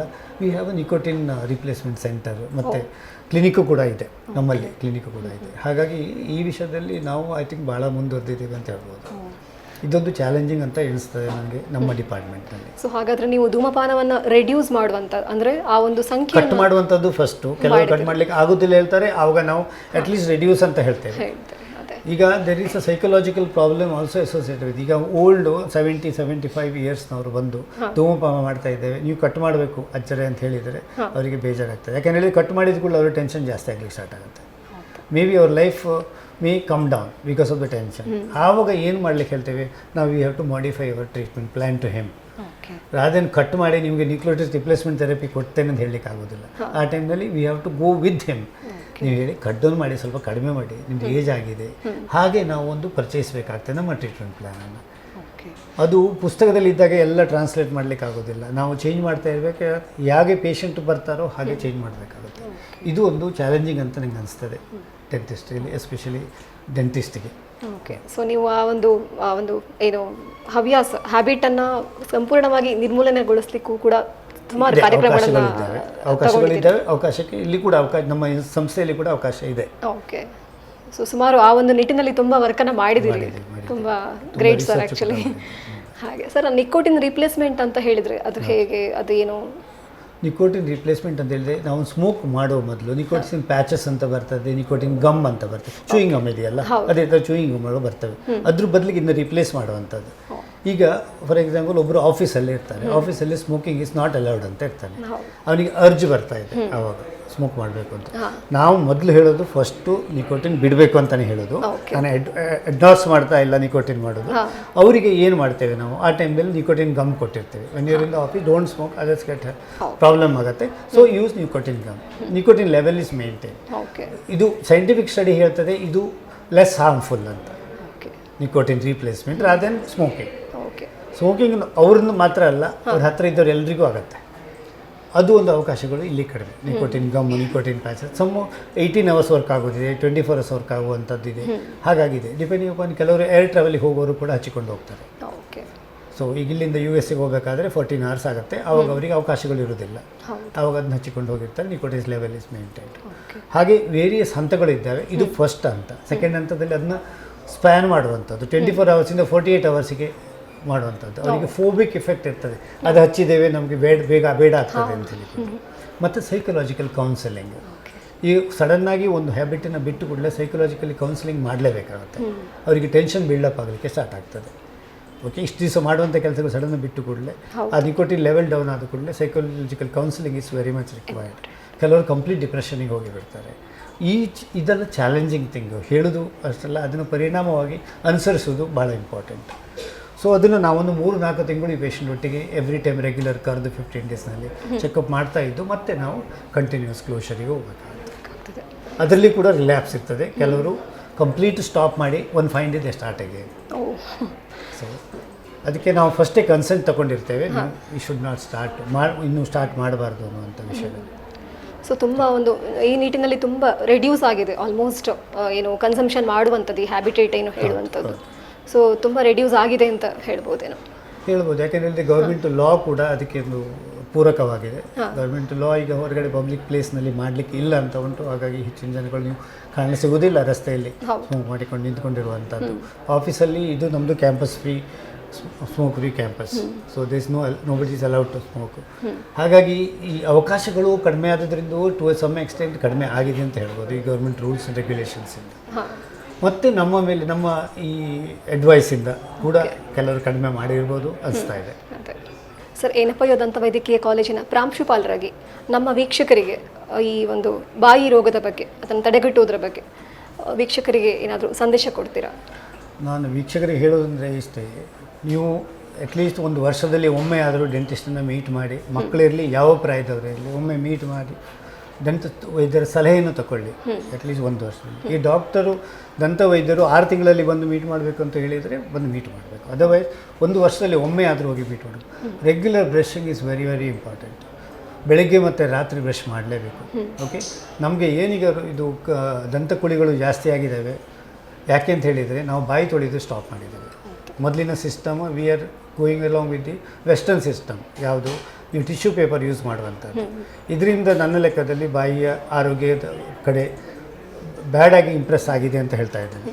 ಹಾಗಾಗಿ ಬಾಯಿ ತೊಳೆಯುವ ಅಭ್ಯಾಸ ಮತ್ತು ಬ್ರಷಿಂಗ್, ಬೆಳಿಗ್ಗೆ ಎದ್ದು ಕೂಡಲೇ ರಾತ್ರಿ ಮಲಗುವ ಮೊದಲು ಬ್ರಷ್ ಮಾಡಿ ಮಲಗಿದರೆ ನಿಮ್ಮದು ಅರ್ಧ ಬಾಯಿಯ ರೋಗದ ಪ್ರಾಬ್ಲಮ್ಗಳು ಕಡಿಮೆ ಆಗ್ತದೆ ಅಂತ ಹೇಳ್ತೇನೆ. ಮತ್ತು ಧೂಮಪಾನ ಮಾಡುವಂಥದ್ದು ಯಾವುದು ಒಳ್ಳೆಯದಲ್ಲ. ಅದು ಮಾಡುವಂಥ ಯಾವ habits additional habits is not good. ಮತ್ತು ಬಾಯಿಯ ಎಕ್ಸಾಮಿನೇಷನ್, ನೀವು ನಾನು ಹೇಳಿದೆ ಆವಾಗ, ಬಾಯಿ ಒಮ್ಮೆ ನೀವು ಬ್ರಷ್ ಮಾಡಿ ಆದಮೇಲೆ ಬಾಯಿ ಎಕ್ಸಾಮಿನೇಷನ್ ಮಾಡಿಕೊಳ್ಬೇಕು ಒಮ್ಮೆ. ಇದರಿಂದ ನಿಮಗೆ ಏನಾದರೂ ಚೇಂಜಸ್ ಇದ್ದರೆ ಬಾಯಿನಲ್ಲಿ ಕೂಡಲೇ ಗೊತ್ತಾಗ್ತದೆ, ಡಾಕ್ಟ್ರನ್ನ ಕನ್ಸಲ್ಟ್ ಮಾಡ್ಬೋದು, ಎಷ್ಟು ಬೇಗವೋ ಅಷ್ಟು ಬೇಗನೆ. ಮತ್ತು ಯಾರಿಗೂ ಎಂಥದ್ರ ವಿಷಯದಲ್ಲಿ ನಮಗೆ ಟ್ರೀಟ್ಮೆಂಟ್ ಬೇಕು ಅಂತ ಇದ್ದರೆ ನಮ್ಮ ಕಾಲೇಜಿನ ಸಂಪರ್ಕಿಸ್ಬೋದು. ಯಾವ ಟೈಮಲ್ಲಿ ಬೇಕಾದರೆ ಸಂಪರ್ಕಿಸ್ಬೋದು. ಬೆಳಿಗ್ಗೆ 8:30 3:30 ಓಪನ್ ಇರ್ತದೆ ಕಾಲೇಜು. ಆ ಸಮಯದಲ್ಲಿ ಬಂದು ತಜ್ಞರ ಸಲಹೆಯನ್ನು ತಗೊಳ್ಬೋದು ಎನಿ ಟೈಮ್ನಲ್ಲಿ. ಮತ್ತು ನಾನು ಮೊದಲೇ ಹೇಳಿರುವಂಥ ಇಲ್ಲೇನು ಟ್ರೀಟ್ಮೆಂಟಿಗೆ ಚಾರ್ಜಸ್ ಮಾಡ್ತಾಯಿಲ್ಲ, ಯಾವಾಗ ಬೇಕಾದರೂ ಬರ್ಬೋದು, ಬಂದು ಟ್ರೀಟ್ಮೆಂಟ್ ಮಾಡಿಕೊಳ್ಬೋದು. ವಾರದಲ್ಲಿ ಎಲ್ಲ ದಿವಸಗಳು ಓಪನ್ ಇರ್ತದೆ. 3rd ಶನಿವಾರ ಮಾತ್ರ ರಜೆ ಇರ್ತದೆ. ಅದು ಬಿಟ್ಟರೆ ಸಂಡೇಸ್ ಬಿಟ್ಟು 3rd ಶನಿವಾರ ರಜೆ ಇರ್ತದೆ. ಮತ್ತು ಎಲ್ಲ ದಿವಸಗಳು ನಮ್ಮ ಕಾಲೇಜ್ ಓಪನ್ ಇರ್ತದೆ. ಹಾಗಾಗಿ ಬಂದು ನಿಮ್ಮ ತಜ್ಞರ ಸಲಹೆಗಳನ್ನು ತೊಗೊಳ್ಬೋದು. ನಿಮಗೆ ಟ್ರೀಟ್ಮೆಂಟ್ ಮಾಡಲಿಕ್ಕೆ ಇಲ್ಲಿ ಮಾಡಿಸ್ಕೊಳ್ಳಿಕ್ಕೆ ಇಷ್ಟ ಇಲ್ಲದಿದ್ದರೂ ಕೂಡ ತಜ್ಞರ ಸಲಹೆಯನ್ನು ತೊಗೊಂಡು ಕೂಡ ಬೇರೆ ಕಡೆ ಕೂಡ ಮಾಡ್ಬೋದು. ನಮಗೆ ನಮ್ಮದು ಕಾಲೇಜ್ ಅಲ್ಲದೆ ಮೆಡಿಕಲ್ ಕಾಲೇಜು ಕೂಡ ಇರುವುದರಿಂದ ಅವರಿಗೆ ತಜ್ಞರ ಸಲಹೆ ಅಗತ್ಯ ಇದ್ದರೆ ಮೆಡಿಕಲ್ ಕಾಲೇಜಿಂದ ಡಯಾಬಿಟೀಸು, ಹೈಪರ್ಟೆನ್ಸಿವ್ ಪೇಷಂಟು ಅಥವಾ ಕಾರ್ಡಿಯಕ್ ಪೇಷಂಟು ಅಂಥವ್ರು ಏನಾದರೂ ಬಂದರೆ ಡೆಂಟಲ್ ಟ್ರೀಟ್ಮೆಂಟಿಗೆ ಅವ್ರ ತಜ್ಞರ ಸಲಹೆಯನ್ನು ಇಲ್ಲೇ ತೊಗೊಂಡು ನಾವು ಟ್ರೀಟ್ಮೆಂಟ್ ಮಾಡಿಸ್ಬೋದು. ಅಂಥ ಒಂದು ವ್ಯವಸ್ಥೆ ನಮ್ಮಲ್ಲಿ ಇರೋದ್ರಿಂದ ಅವರ ಟ್ರೀಟ್ಮೆಂಟಿಗೆ ಇದೊಂದು ಪೂರಕವಾಗಿದೆ ಅಂತ ಹೇಳ್ತೇನೆ. ಓಕೆ ಸರ್, ಇಷ್ಟೊತ್ತು ನಮ್ಮೊಂದಿಗಿದ್ದು ಆರೋಗ್ಯ ದರ್ಪಣ ಕಾರ್ಯಕ್ರಮದಲ್ಲಿ ಉತ್ತಮ ಮಾಹಿತಿಗಳನ್ನು ವೀಕ್ಷಕರಿಗೆ ಈ ಮೂಲಕ ಕೊಟ್ಟಿದ್ದೀರಿ. ಸೊ ಈ ಕಾರ್ಯಕ್ರಮಕ್ಕೆ ಆಗಮಿಸಿ ಇಷ್ಟು ಮಾಹಿತಿಗಳನ್ನು ಕೊಟ್ಟಿದ್ದಕ್ಕೆ ಹೃತ್ಪೂರ್ವಕ ಧನ್ಯವಾದಗಳು ಸರ್. ನಿಮಗೆ ಕೂಡ ನಮ್ಮ ಧನ್ಯವಾದಗಳು. ನಿಮ್ಮ ಸಂಸ್ಥೆ ಒಳ್ಳೆಯದಾಗಿ ಬೆಳೆಯಲಿ ಅಂತ ಹೇಳ್ತೇನೆ. ನನ್ನ ಹೃತ್ಪೂರ್ವಕ ಧನ್ಯವಾದಗಳು.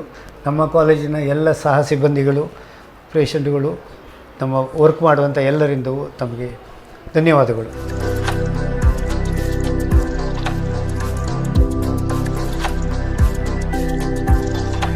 ವೀಕ್ಷಕರೇ, ಇಷ್ಟೊತ್ತು ಡಾಕ್ಟರ್ ಲಕ್ಷ್ಮೀಕಾಂತ್ ಛಾತ್ರ, ಪ್ರಾಂಶುಪಾಲರು, ಏನಪ್ಪಯ್ಯ ದಂತ ವೈದ್ಯಕೀಯ ಕಾಲೇಜು, ಇವರು ತಿಳಿಸಿಕೊಟ್ಟಂತಹ ಮಾಹಿತಿಗಳನ್ನು, ಹೆಚ್ಚಾಗಿ ಮೌತ್ ಕ್ಯಾನ್ಸರ್ನ ಬಗ್ಗೆ, ಬಾಯಿಯ ರೋಗವನ್ನು ತಡೆಗಟ್ಟುವ ವಿಧಾನಗಳ ಬಗ್ಗೆ ತಿಳಿಸಿಕೊಟ್ಟಂಥ ಮಾಹಿತಿಗಳನ್ನು ನೀವೆಲ್ಲರೂ ವೀಕ್ಷಿಸಿದ್ರಿ. ಮುಂದಿನ ಸಂಚಿಕೆಯಲ್ಲಿ ಇನ್ನೊಂದು ಮಹತ್ತರವಾದಂಥ ವಿಷಯಗಳ ಬಗ್ಗೆ ಚರ್ಚಿಸೋಣ. ಅಲ್ಲಿಯವರೆಗೂ ನಮಸ್ಕಾರ.